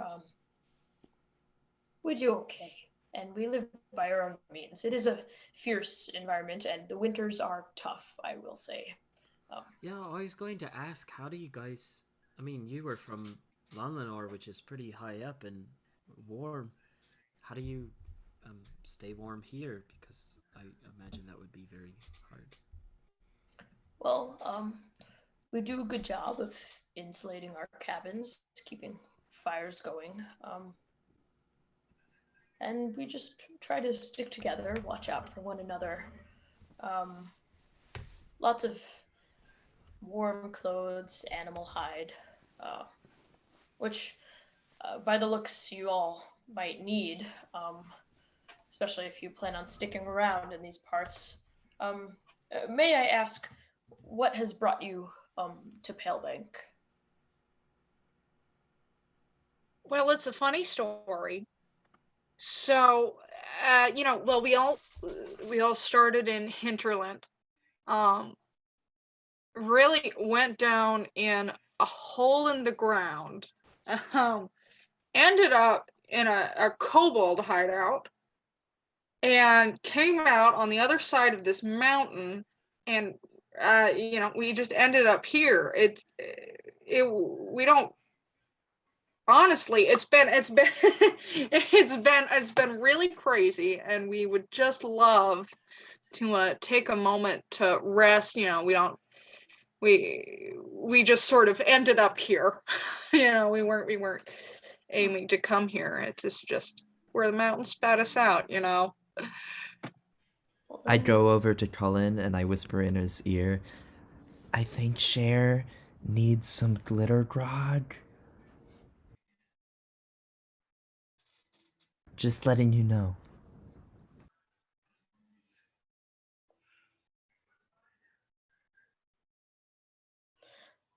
Jake, you're muted. I didn't realize. Yeah, I kind of go up to her and I just kind of pull out my flask and I say, "Do you want some of my grog?" Oh, thank fucking Christ. And I grab it. And I don't know who Christ is. We don't have Jesus. I say I hand it back to him. I think we also need a map. That's I think a thing we were looking for because we Well, don't know where we are.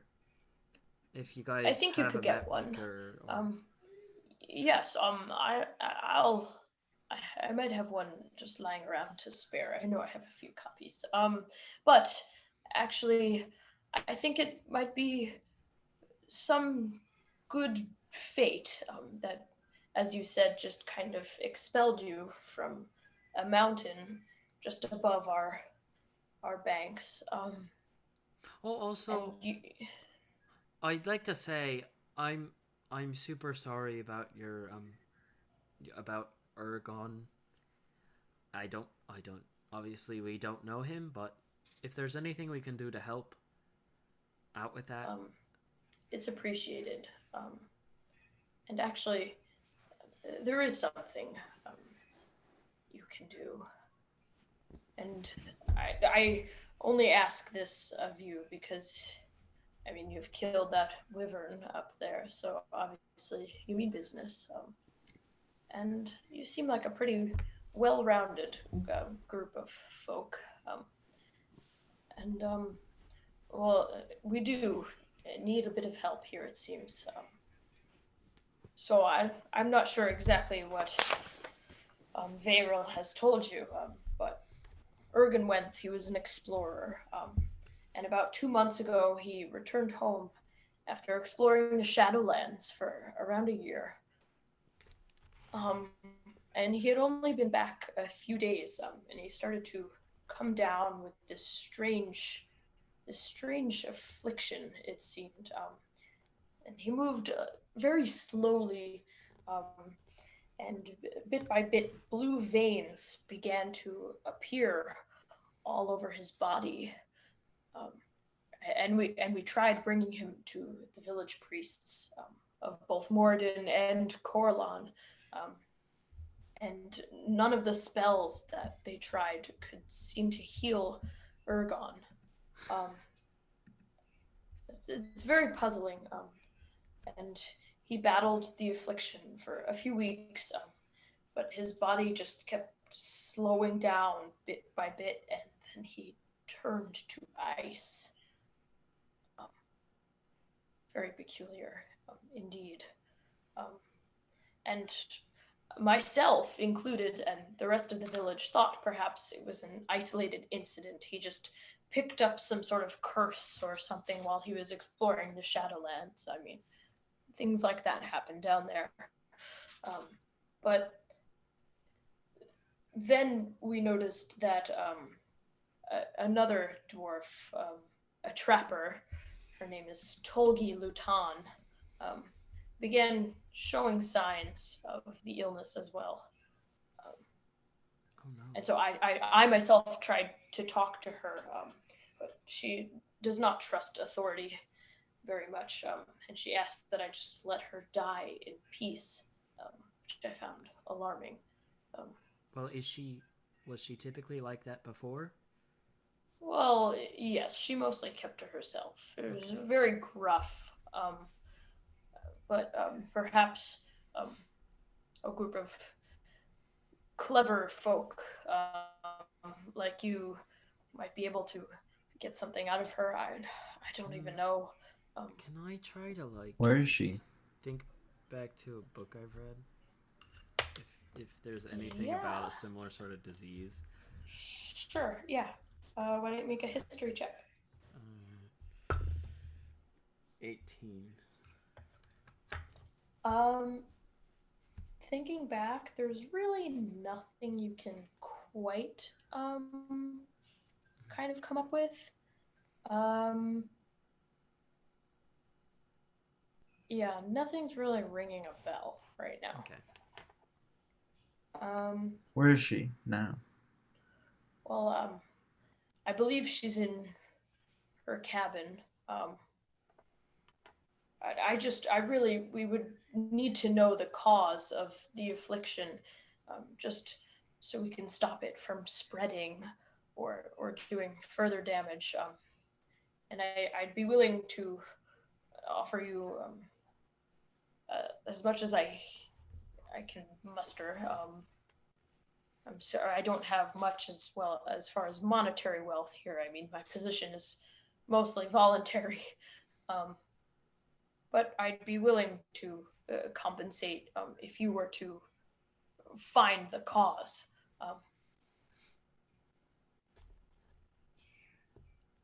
I think we could help with that. We like helping people, I think. Most of us, yeah. Well, that's good to hear. You do seem like kind people. Well, I although kind of want to see your town. If Oh. we're just been standing outside the gate, right? You guys actually are just inside the town. Walk. Yeah. Well, sure. Yes. I'd be happy. I suppose you're looking for lodgings and things of that sort. So that would probably be you'd have to go to the Jolly Dwarf. It's a nice place. It's also probably the only place in town you could really stay. I mean, I'm sorry, I don't have any room for 7, 8 actually. I noticed your you do know there's a kobold following you, right? Oh yeah, she's fine. Okay. That's Ronnie. Sorry, Ronnie, you never introduced yourself. Ronnie, honey, you go. Oh, okay. And he takes the path on the left. And the buildings here are not in any like particular order. There's no real like neighborhoods, so there are just businesses and shops mixed in with the homes here.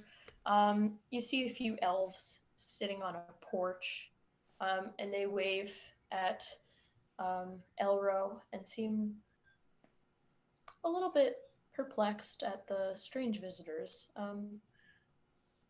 But they nod and keep to themselves. And so you keep walking and follow him.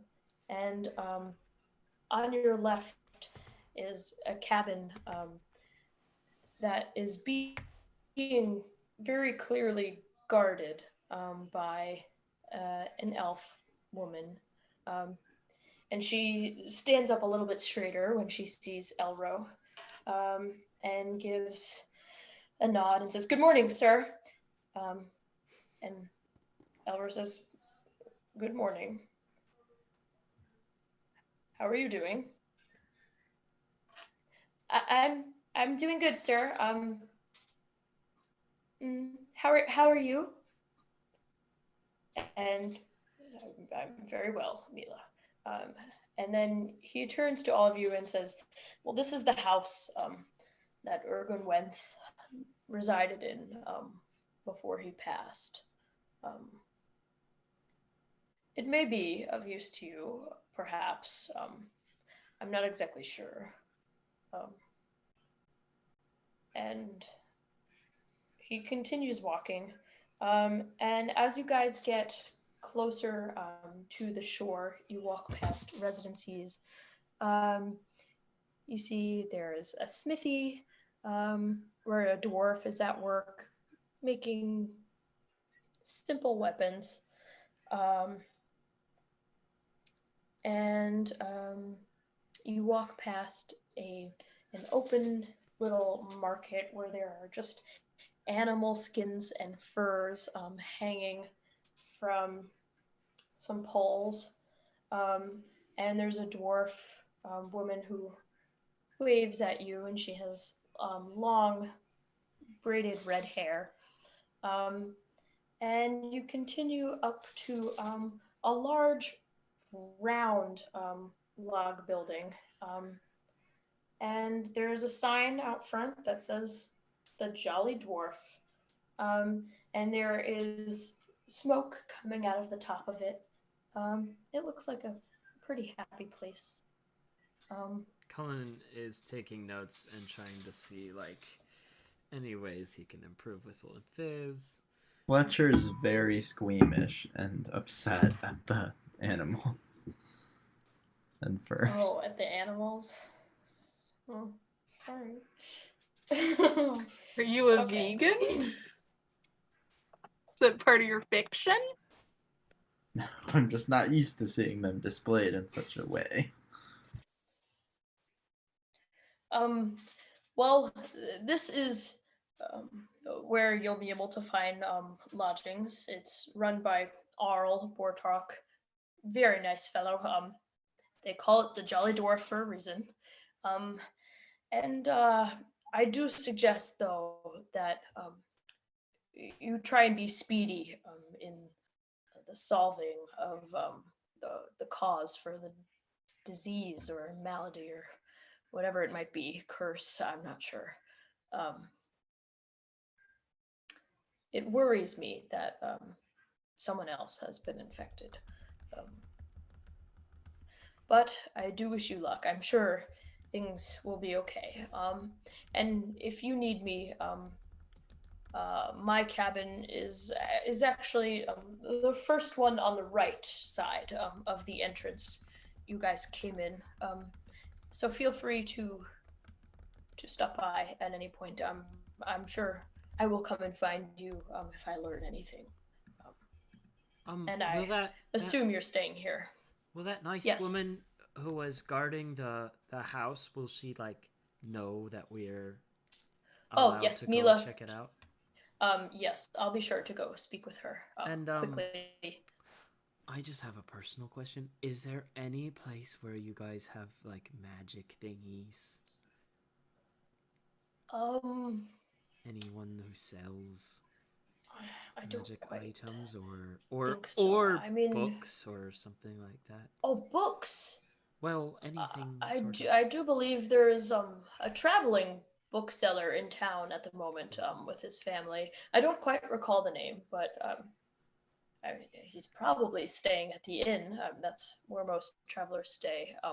As far as magic, though, I'm not sure. But I mean, we do have our two temples.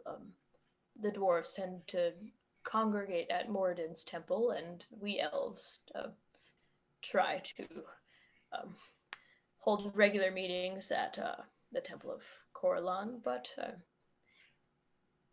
sometimes we run a little bit astray in this country, as you can imagine. But nothing we won't be forgiven for. But with that, I do need to attend to something, so I will take my leave of you. It was very nice meeting you all, and I do mean that, and I hope you find that your stay in Palebank is pleasant. Good day. And he does an about face and just walks away, and his strides are very long as he does so. You watch him go in the direction of Ergon's cabin that you'd passed earlier.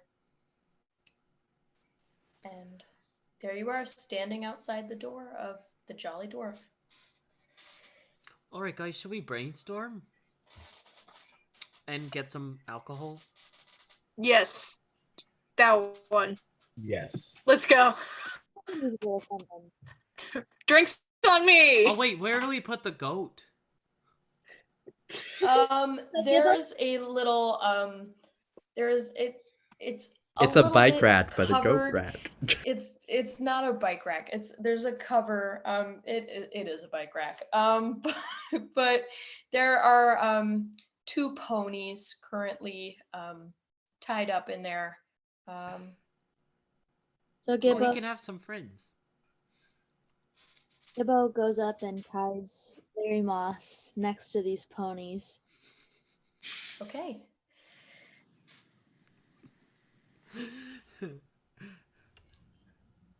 All right. All right, what are let's you guys go. doing next? You're going Going inside the Jolly Dwarf? No, I'm buying around. So you guys Fletcher walk in. abstains from drinking.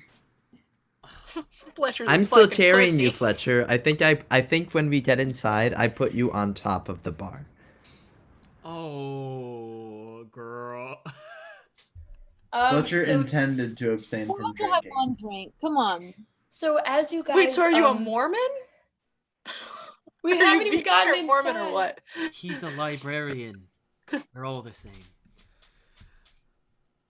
So as you Okay. guys I whispered Snipper that. I Whipple. didn't. Okay, I'm sorry. It's just. Look. You It's like just books. what? You like books. I like books. It's cool. What about okay? it? You just tell me what to do and I don't like it. But Cullen, it's I because think I you're think I know fun. best. I think you're fun on, like, out of the library. You just really annoyed me in the library. Because you always watched me do stuff. Well, it's been 4 I days would be since much then. smarter if I had free reign. Why not talk about it now? Why not air our dirty laundry in front of everybody, Cullen? I'm Well, pushing them Fletcher, what happened to inside. your I'm voice? like fucking. okay. Look, I don't want to. Okay. Okay. We Okay. pick All right. one of them up and set them at the end of the bar, and the other one at the other end, and all of us sit between them. Okay. You Okay. guys walk into the lower level, and you're inside this large tap room, and immediately you're comforted by how warm it is in here. There's a large hearth in the center of the room, and the bar is actually across from you on the other side of this circular cabin. And you all find a table easy enough. The place isn't too crowded. There are a few elves sitting at one table, and there's a dwarf with them as well, and they're laughing and having a good time. And at another table, there are two male humans and two little tiefling children. They're laughing and having a meal. What color And are they? they are both purple. Oh, that's adorable. Yeah, they're little girls. And so, as you guys walk in and the cold air comes in with you, a little bit of snow drifts on the ground at your feet.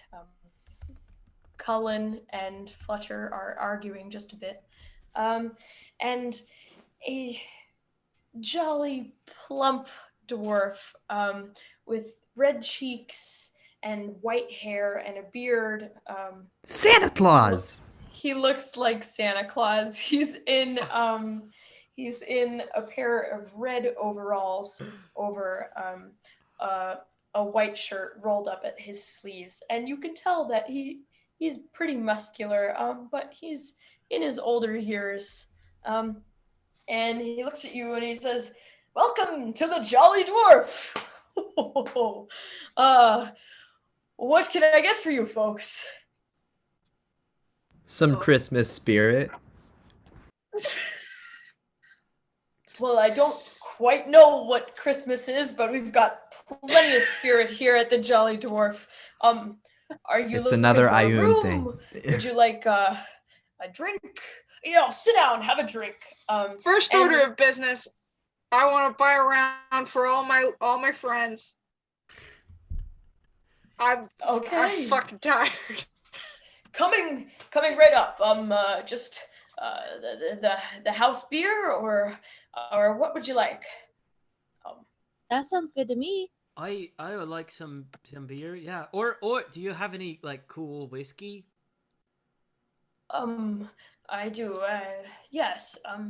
But you know what? Let's start with our house ale. It's very. Do you have sweet. tea? I think you'll like it. Oh, yes, I do have a mint tea if you'd like. Yeah. Can I get a little milk for my and I pull Tully off of me. For Tully because he hasn't. Oh, sure. You have a furry friend with you. Yes. Yeah. Okay. Yes. Is sit that right allowed? here. Oh yeah, that's fine.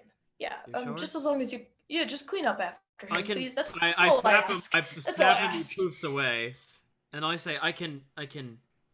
If you don't want him in here, it's fine. Where'd he go? No, by all means. Everyone's welcome here. Okay. And he's back. Yes. Okay. So let me get that for you. Yeah, some milk, some mint tea. Would you like the milk warmed? I I telepathically asked Tully, hey buddy, would you like it warm or cold? Warm. He's very cold.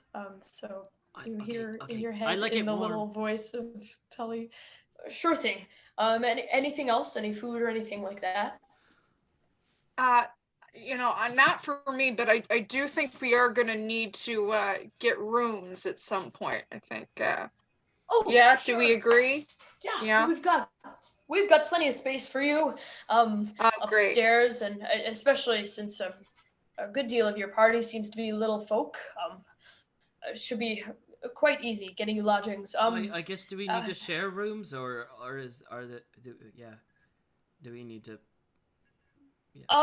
I do have just one room for the little folk. There are 4 small person beds in that one, and the rest of you'd have to probably each room for the big folk has 2 beds. What No did fucking you way. call us? Well, he's a little folk too. F you. I don't Who? actually say that. I sleep on the floor. Dwarves aren't that big. He's a medium humanoid. He can call it. It's a term of endearment. Okay. Okay. He means no hostility, guys. Neither did Leslie Shit. when she called Lindsay Pinky. The 3 of us have to share a room. Oh god, this is gonna be a mess. So let me get those No, things I for would- you. I'll make sure the rooms are all ready. And I'll be right back. And with that, guys, we're gonna take our 5-minute break tonight because I have had to pee for like so long now. How much longer? I'm sorry, I time don't want is to it? ask, but It's No, you're 10:45. fine. We'll probably do like another hour or something. Another hour. Is that okay? Or less. I mean, it depends how much you guys get done. Chicklet! Chicky! Did she zoom because of me? What happened to her? Alright, we'll be back, y'all. Thanks for watching. Yeah, yeah.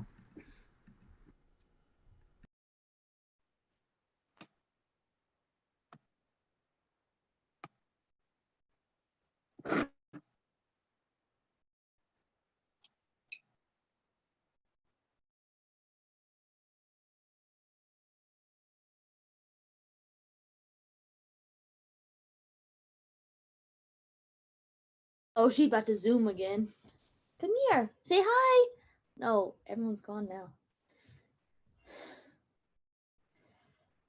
Say hi to the fans on the live stream on YouTube. Say hi to your fans. Oh, Jiglet. Oh my god. She just broke.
Oh, yeah.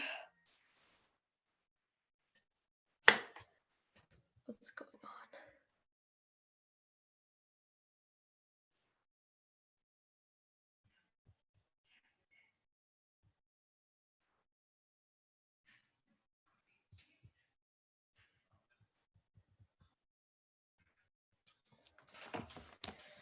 Oh boy.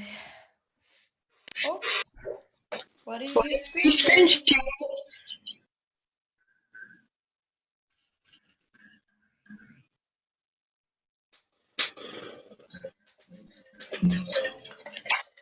Yes, Planet Zoo.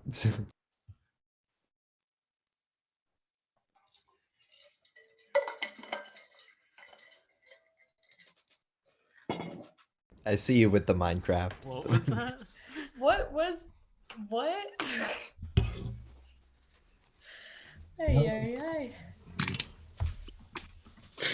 I really wanted to share a room with Mace.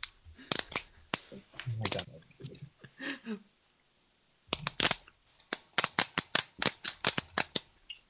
Chicklet zoomed so fast out of my room when I opened my door. She did not want to hang out with me. Guys, can I just say, Wait just really fucked me up today. I was just listening to Soft Place to Land and sobbing. Hi, friends. It's So so sorry. good.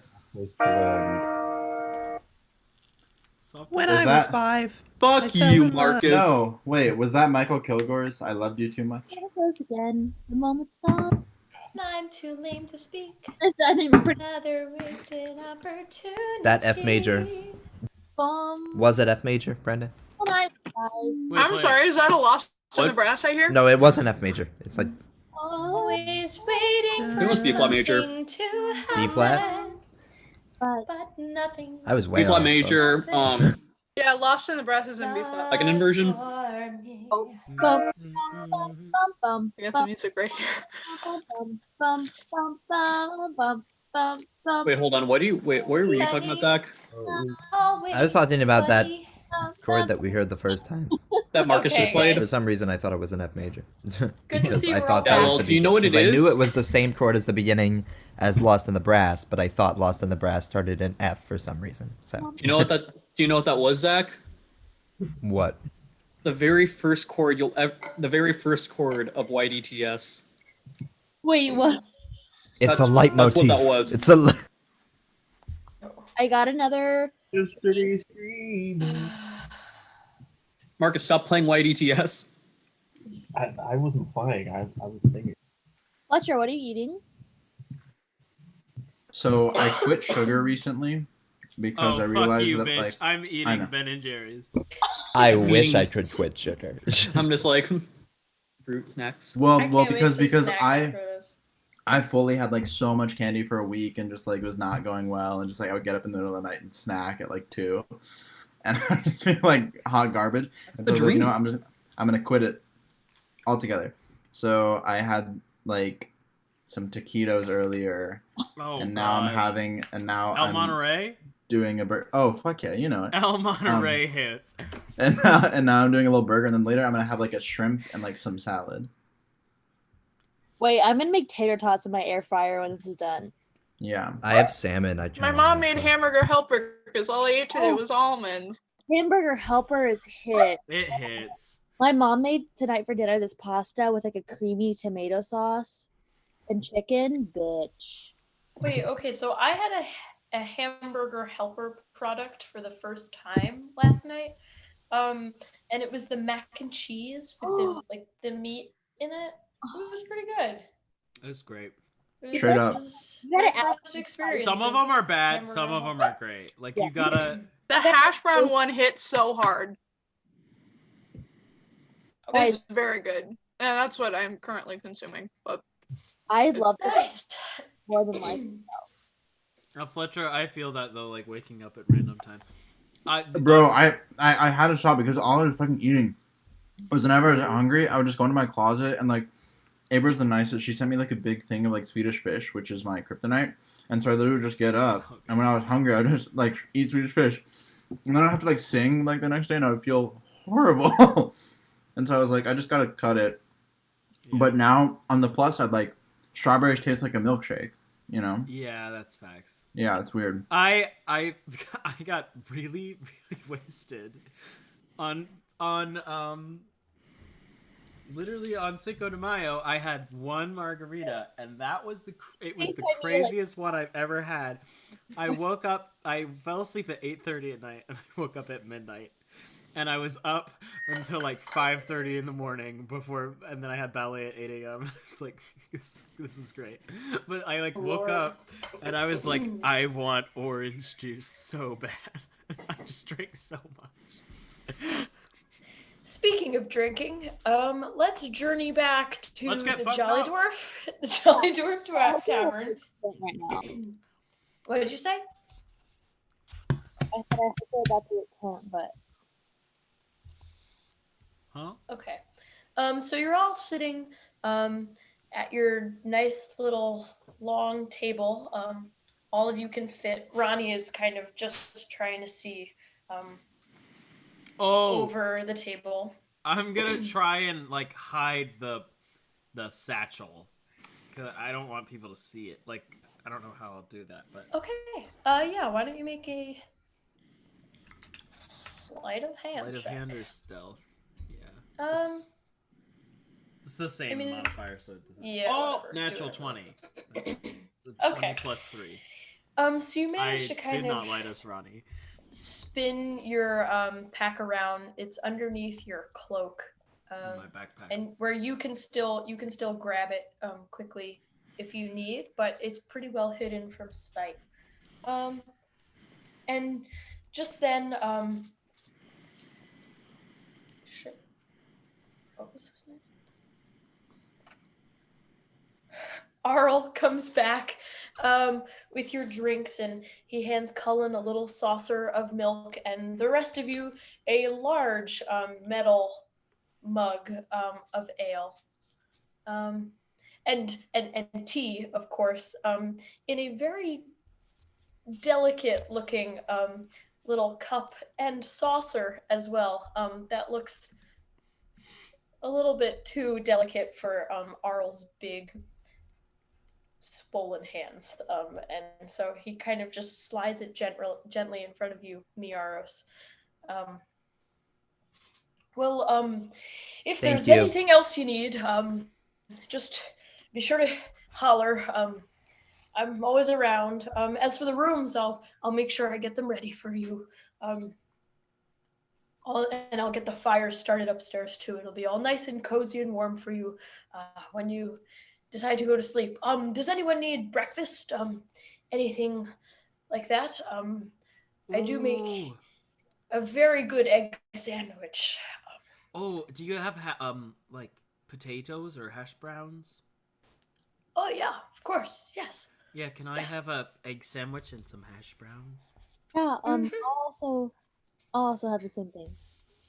I'll have an egg sandwich with just like a mountain of bacon. Yes. Okay. That's how I like mine. I'll have what Gibbo's having. Okay, so the same thing for our three little gnomes. I'm sorry. When I say little, I don't see gnomes very often. It's very nice having you here, and you seem like pleasant company.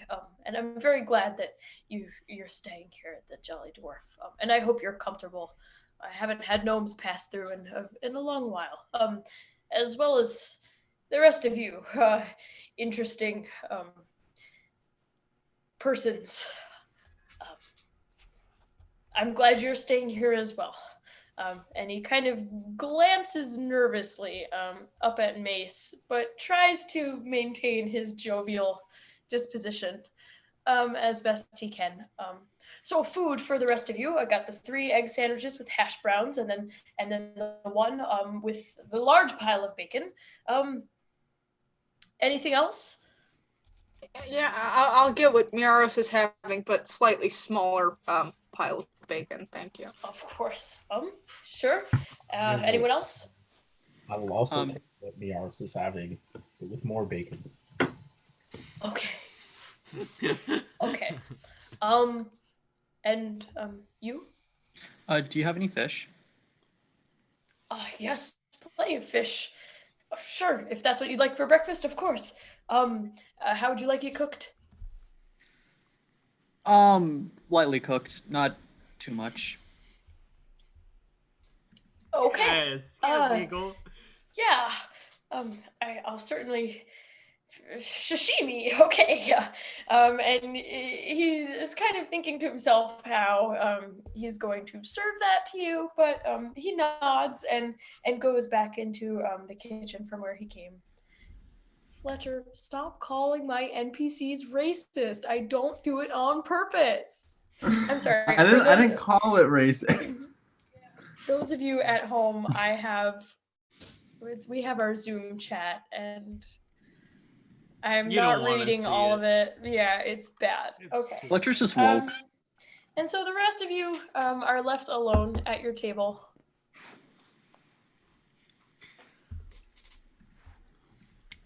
Who am I sitting next to if I'm distanced from Fletcher? I think you're sitting next to me. I think I That's would up have to you grabbed you and guys. been like, Yeah. Okay. Well, I poof Tully onto the table to give him his milk.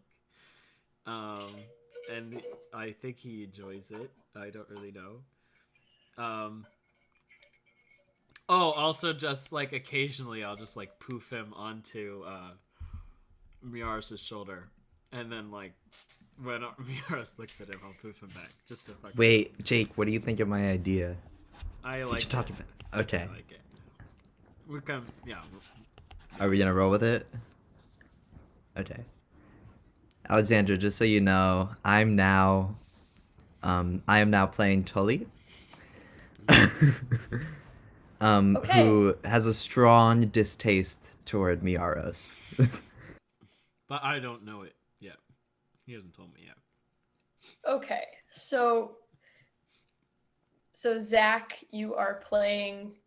Just so I have this clear, you're playing Cullen's familiar in addition to Miaros. Yes. Okay, interesting. I vibe. Very well. By all means, go ahead. As Miaros, you're sitting at the end of the table, and as the little pine marten kind of pops onto your shoulder, you notice that the two tiefling girls at the table nearby kind of look over at you, and their eyes widen, and they giggle, and they turn back. What are your So- names? And they kind of look at the two human men that they're sitting at the table with. And the one man gives a little nod, and one of the little tiefling girls, she kind of gets up and goes over to you. Her eyes are just fixed on the little weasel rodent thing, who looks very cute. She goes, "Well, I'm magic." Wait, hold up. You're magic or you're magic? Oh no, like my name is Magic. Oh, that's such a cool name. Nice to meet you, Magic. Do you want to hold Yes. Tully here? Wait, I have to ask Colin. Colin, can Yes. Magic hold? Okay. Oh, okay. Oh, Be careful with him, and I guess I'll waddle over. okay.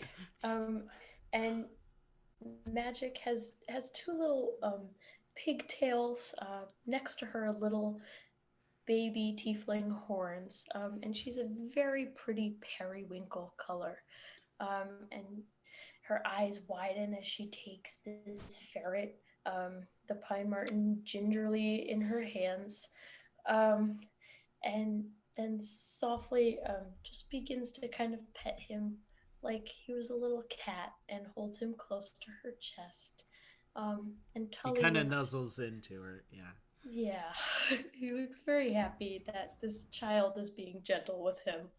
Um, and one of the men at the table just kind of gives you a wave, You get the vibe that he is a thankful parent and that his child is being distracted for just a few seconds and quieting down. And that he trusts you enough. The atmosphere in the bar is fairly pleasant, almost family like, especially with the two young children there. And then she gives him back and says, "Thank you," and turns back to her dad. She says, "I gotta go now. I gotta finish my breakfast." What was your name? Oh, my name is Miaros, and this is Tully. And that's Cullen. And that's Hi. Cher. And that's Gucci. And that's Mace. And that's Fletcher. Oh, and Ronnie. I almost forgot about Ronnie, but no, we love Ronnie. Well, Oh, hi. and there's I'm- Gibbo. Gibbo's over there. She's Oh my god, and Yibbo! Yeah! she's a Hi. pretty girl over there. Yeah. And she looks very excited that so many people are talking to her. And she says, "Well, I'm Magic, and that's my sister Honor." And she points back at the other tiefling girl who looks about the same age, perhaps a little bit younger. I who poofed has a Tully in little front bit- of her. And Just like in front of her, like looking up. Yeah. And so Honor, the other tiefling girl, just looks very surprised and almost a little bit scared. She's a little bit younger than Magic. And those are my dad's.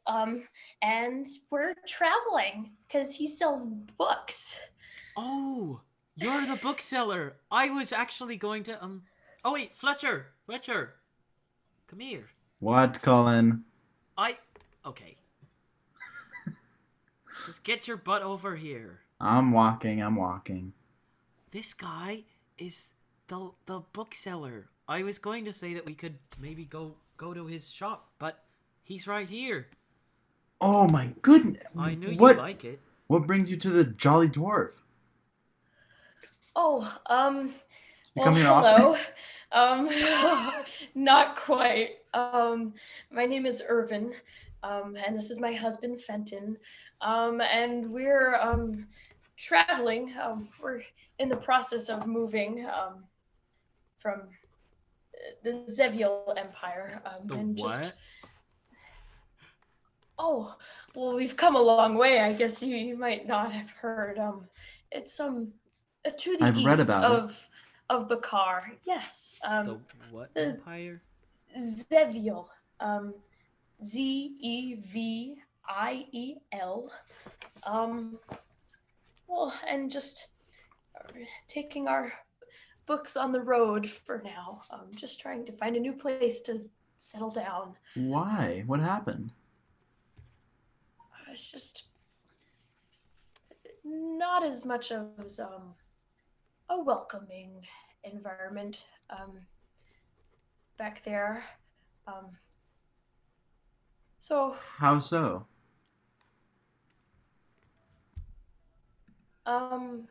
well, just a little strange. These are our adopted daughters, and some people there just don't think it's really right for two men to be raising these children together, and we didn't want our daughters to grow up in that environment. So Well, can I just say I know a good place for Hinterland is an amazing place in terms of that sort of thing. So if you are ever looking for a really extremely accepting town, that's a good Hinterland, place. that's north of here, right? Yeah, it's a And little bit the further library north. there is full of books, and there's an entire market of people. But the biggest Well- two are right here. Guilty. Well, you like books? I love them. Well, I I I can speak for both of us when we say we do. all of our wares are upstairs, and Irvin turns to Fenton and Fenton has thick glasses and short, dark hair, and Fenton looks a little tired. He looks like he hasn't gotten much sleep, and he gives Irvin a kind of look. And Irvin turns to you guys and says, "Perhaps later we could sort out the book situation. We'd be happy to let you look at what we have." Yeah. But for now, I think we need to finish our breakfast and then get the girls all ready for the day. Yeah, I don't think we're leaving today, though. We'll probably be in town for a few days. We're waiting for a boat to go north. Not sure exactly where. I mean, you said hinterland. Seems fair enough. What kind of people live there? Oh well, it's a lot of people like us. We're all gnomes, but we are really accepting of a lot of people. I mean, Cher is our biggest star.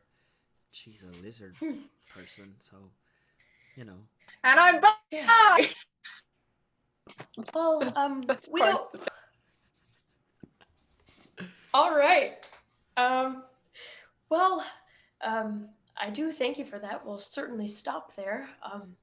I can't guarantee that'll be where we settle down, but we will definitely find you later.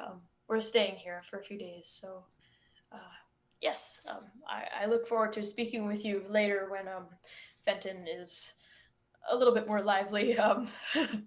So enjoy your breakfast. And just then, Arl comes out of the kitchen straddling a whole bunch of not straddling, struggling to carry a whole bunch of plates with egg sandwiches and piles of bacon and hash browns galore. And he kind of lays them all out on the table and says, well, you better eat it before it gets cold. And moseys on back to the kitchen. I kind of hold up my hand for like a fist bump from Fletcher. See if he goes for it or not. I reluctantly tap tap tap on his fist. All right. Touche. And I go back to the table. Okay, so you guys are very hungry for some nice, wonderful smelling egg sandwiches. And Gucci, you get a fish that is lightly seared on the outside, mostly raw, just to your liking. Maybe. We'll see. And you guys finish your meal, all the while getting little smiles and looks from Magic and Honor. And what would you guys like to do now?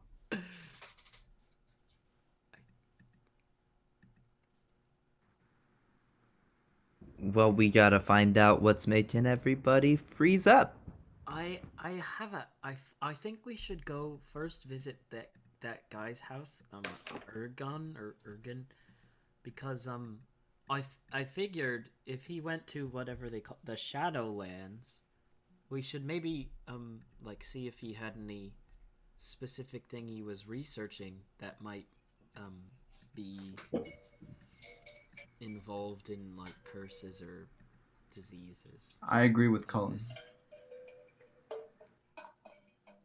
And then I think we should just go around and try to find magic somewhere. What is that? Lord, what? What is that? That's what Gucci's doing in the background. Oh, I can't it tell. looks like an interpretive dance where like the No, guy he's is swallowing holding a whole fish. Okay. He's swallowing a whole I thought it fish. was like some type of modern dance. I thought it was a waiter. I thought you were Arl carrying the dishes. That was. Okay, so All right. you guys make your way out of the We were so Jolly close. The moon. and you walk along. Oh, am I in the mood still? Or am I good? No, you're good, Am I but good? just go back like 2 I'm good. clicks. Okay, so you guys make your way out of the Jolly Dwarf, on the path that you came, and it's easy enough as you meander through the little ramshackle town to go back towards Ergon's cabin that you passed before, and it's on the outer rim of the town, pretty much near the entrance that you came in, and it's a one-story log cabin. And there is a female wood elf with short auburn hair standing guard outside. That's what it is above it. Is your name Mila? Yes, I'm Mila. And you're the investigation party, right? Oh, is that what we're called? Or okay, I guess. Well, no, I just, Elro told me that you would likely be investigating. Oh yeah. What's been going on? I guess we should come up with a name. Sorry, guys, we should do that sometime. We should come up with a name, a group name, you know. But we have our names. No, like a together name, like all of us. I don't get it. Like a team name. Oh, yeah, like the Yankees. Yeah, or like whatever. Another Iuna reference. It's another Iuna thing. It's just. Poor Ayun. She's really taking Ayun so made up a lot of from good yours. shit. Ayun wrote The Light in the Piazza. She's really killing it. Oh well, She's really anyways, just I think we should just churning go out inside. content. She's a YouTuber. Yes, sure, okay. And she kind of stands aside and opens the door for you. And you guys are looking inside this one-room log cabin. And so it looks very cramped and dark. It might have once been a cozy place when its owner was alive, but now it's just a little bit dismal. An unmade bed stands near a cold fireplace, and the mantle is hung with the head of some snarling white beast with gray horns. On the other side of the room, a small table is strewn with dirty dishes, and a dwarf-sized chair stands beside the table. And there are two empty shelves on the wall whose contents are scattered across the floor. Kitchen utensils, dried food things, adventuring gear, and a few books. What would you like to do? Where'd you get those books? Got any books? Who are you asking? I know that deep deep cut. Yeah, it's not her house. It's like the guy's house who's dead. She's just standing guard. Yeah, it's the I dead know. guy's I house. ask it aloud. No one answers you. Cullen is like super drunk, and he's like, "What? Where? What books? Where? What? Who? What? Where?" Never mind. I'll figure it out. Okay. Colin, are you okay? Wait, it's morning.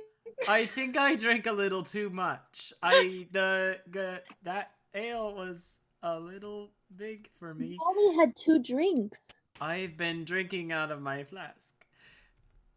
I still didn't. I slept and I slept last night, and it didn't really, like, go away. So Okay. yeah. Well, anyways.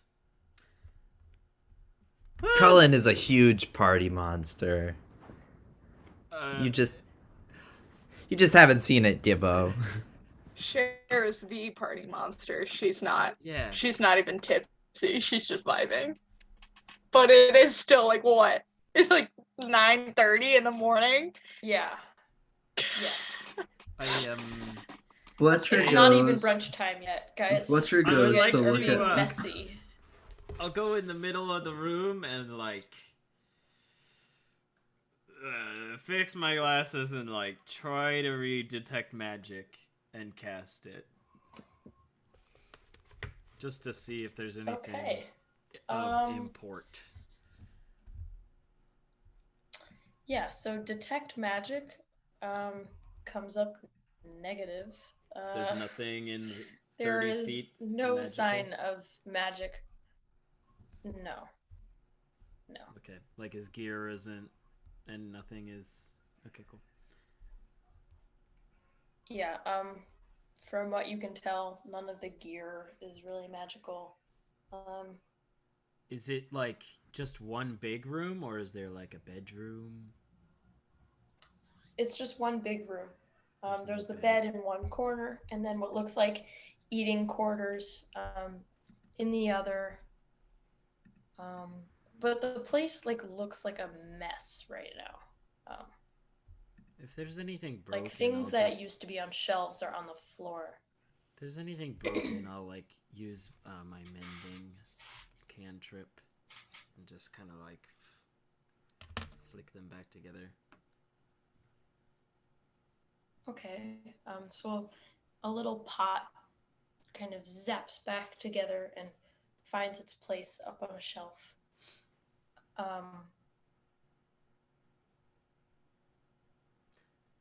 Well, that's about it. I guess we should look at those books. We walk over. Cullen and I walk over to the books.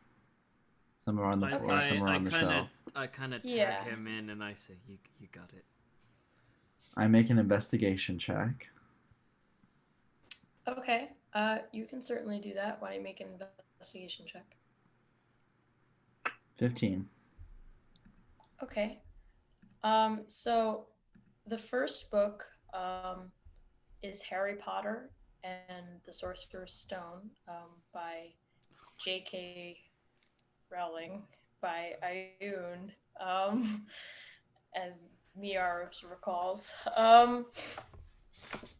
And the other books also appear to be works of fiction. Just some nice adventuring tales. I grab one of the books and I just kind of shake it out. Try and see if there's anything. Colin, Okay. what good is that gonna do? In the middle of the book, if there's like notes or anything. Yeah. So you shake Harry Potter and the Sorcerer's Stone, and actually a little piece of paper kind of flies out. It's possible it was being used as a bookmark or something like that. All right, we have this. And you see that it's actually a receipt, and it was dated 2 months previous to the current date, and it indicates that Ergon sold a few strange items from the Shadowlands to a local antique shop called Pelk's Curiosities. Wait, hold on. And his Hold profit on. was yeah. To- You're good. You're good, hun. You're good. Sorry. To Pelk, what? What's the Pelk's antique store? Curiosity. Pelk's Curiosities. Okay. And he got some money. And he made 1,000 gold pieces for that. And so the items are actually listed out. There is a dagger, a scroll case, a jade statuette, a quiver of 20 arrows, a silver ring with a jasper, and 2 blue glass vials.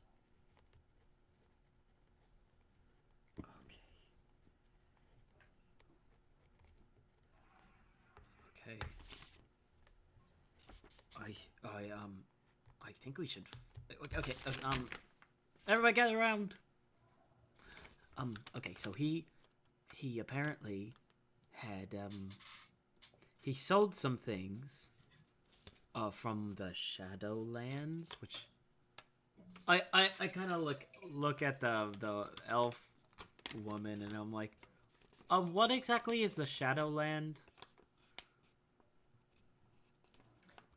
Basically, anything south of here is Shadowland.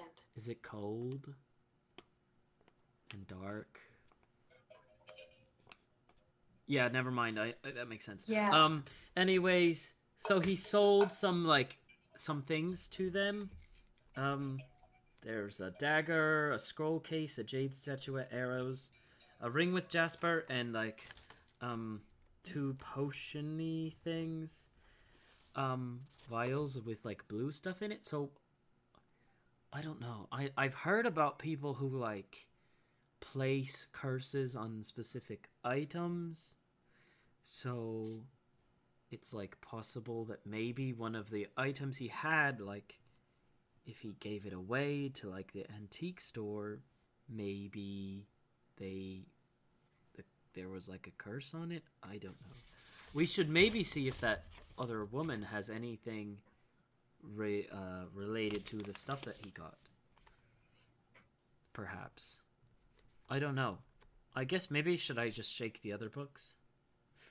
Just to see. I'll just do that. Why don't you give me another investigation check? Okay. Because Fletcher gave me one. I don't have one from Cullen. 14. So you shake another book and put it back on the shelf because nothing really seems to happen. And as you bend down to pick up a third book, now you notice that there are muddy boot prints on the floor in the cabin. And they lead out Do they seem out the door. new? They look like they kind of yeah, they seem fairly new. Okay. Can I follow them? Yeah, and as you kind of look about the room and you kind of piece it together, it definitely looks like someone has searched this room before you, and the place is trashed, basically. Oh. I wonder who. I think I kind of like to get everyone out of the earshot of the elf woman, and I kind of say, I think someone else has gone through this stuff and taken everything that is actually important. I don't know. It seems trashed. I don't think this man would have left his house this bad. I can't imagine anyone who would leave their house like this. But who? Who knew about these killings? I don't know. How big are the boot footprints? Can I see? Are they they dwarf, look roughly fat dwarf prints, sized. or okay? Yeah, they're fat. Yeah. Okay. I don't really Yeah, know. and as you guys are all gathered in the far corner of this room, Mace hits his head on the creature head that's above the mantle of the fireplace. And it almost gives the rest of you a shock for a second. Ouch. Mace, Whoa, that's the first thing I've heard you say in an hour. Mace, are you okay? Yeah, I'm fine. I'm a tough guy. What's wrong? I just hit my head on something. This thing on the wall. Do you need a band-aid? I don't have one, but if you need one, you can ask.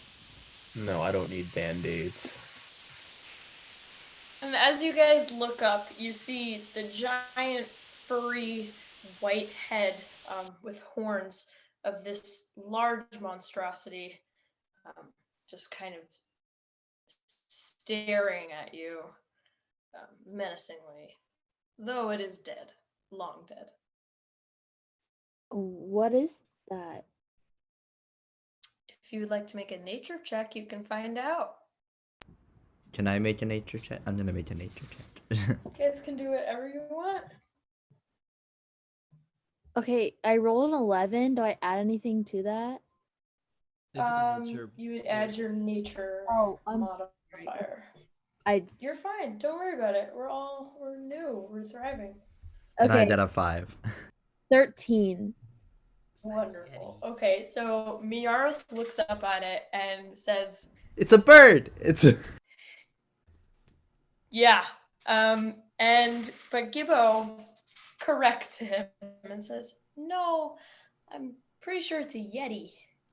Oh, Which wow. you recall, Gibbo, that's something that's found in the essentially frozen over Shadowlands. You've heard about it in a story or two. The abominable snowman. Guys, It's in Rudolph. I I think remember. I think it's a yeti. Ayun wrote that. Yeah. Ayun wrote it. Yeah. She also made Mr. She also made Frosty the Snowman. That movie. Yes. And the 3 Santa He Claus was really movies. prolific. Wow. Oh yes, Tim Allen. And Martin Short for the third one. What a damn gem. Oh my god. Anyways.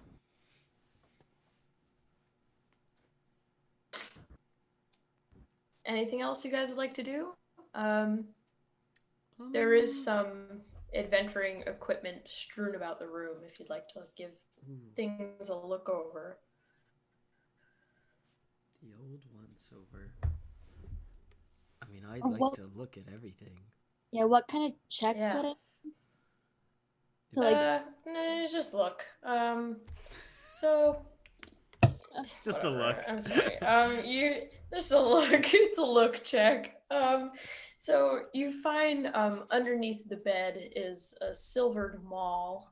There's Ooh. also a suit of splint armor, sized for a dwarf, and bulky fur-lined clothing, also sized for a dwarf, a grappling hook, and a hooded lantern.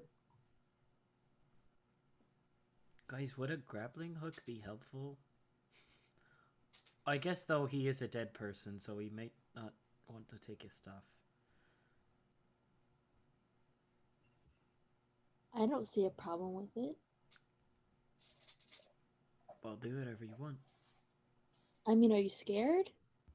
No, I'm not. I'm not scared. I'm not scared.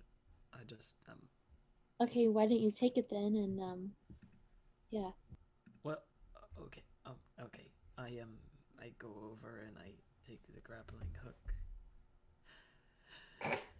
and I say, "Is anyone want to use this?" Or I don't know why we need this. Never mind. Should we be stealing? I'm not trying to steal it. It might be helpful. I don't know. I put it back.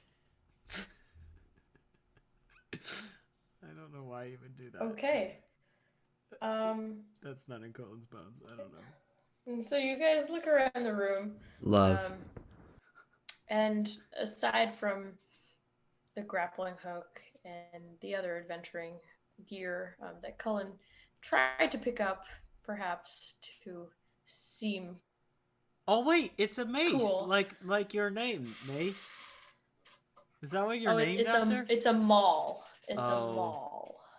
Cullen probably doesn't know about They're different. like weapons. So Oh he yeah, was that's like, okay. Yeah, "It's that's a okay. mace." Sure, it's a mace. Whatever you want. He's also drunk. I that was a mistake by me, but like also, yeah. Okay, yeah, that's what I figured. Also but tracks that's okay. with him. I can't pick it up. It's too heavy. But it's cool. If any, yeah. All right. I think we got most of the stuff out of here. I'm still curious about those footprints. Do they lead right back out the door, or is there another door that? Yeah, they lead out the door. There's only one door in here, and also only one window. It's an interesting place. But they lead back out the door, And you can follow them well enough through the damp mud and the snow. And they lead pretty close by, actually, to a house, another cabin that's kind of just on the outskirts of town, a little bit even further out than Ergon's house. And this cabin, it looks peaceful and quiet from the outside. The windows are shuttered, and a steady stream of smoke is piping out of the chimney, indicating a fire within. And what time is it, guys? That might be where we end tonight, I think. I think that seems like a good enough place to end. Good night, YouTube. Good night, YouTube. Bye, fans. This is fun. Thank you. Sleep Thanks tight, for bye to our coming. no fans. Love There's now you. nobody watching it. No one watching us. We'll But see you next there week. we got Hey, guys. like 53 views on the last stream. From who? I don't know. Damn but right we I don't did. know. we love got our fans. fans. We love our Oh, fans. man. Our Yeah. ace Goodbye. professor. My ace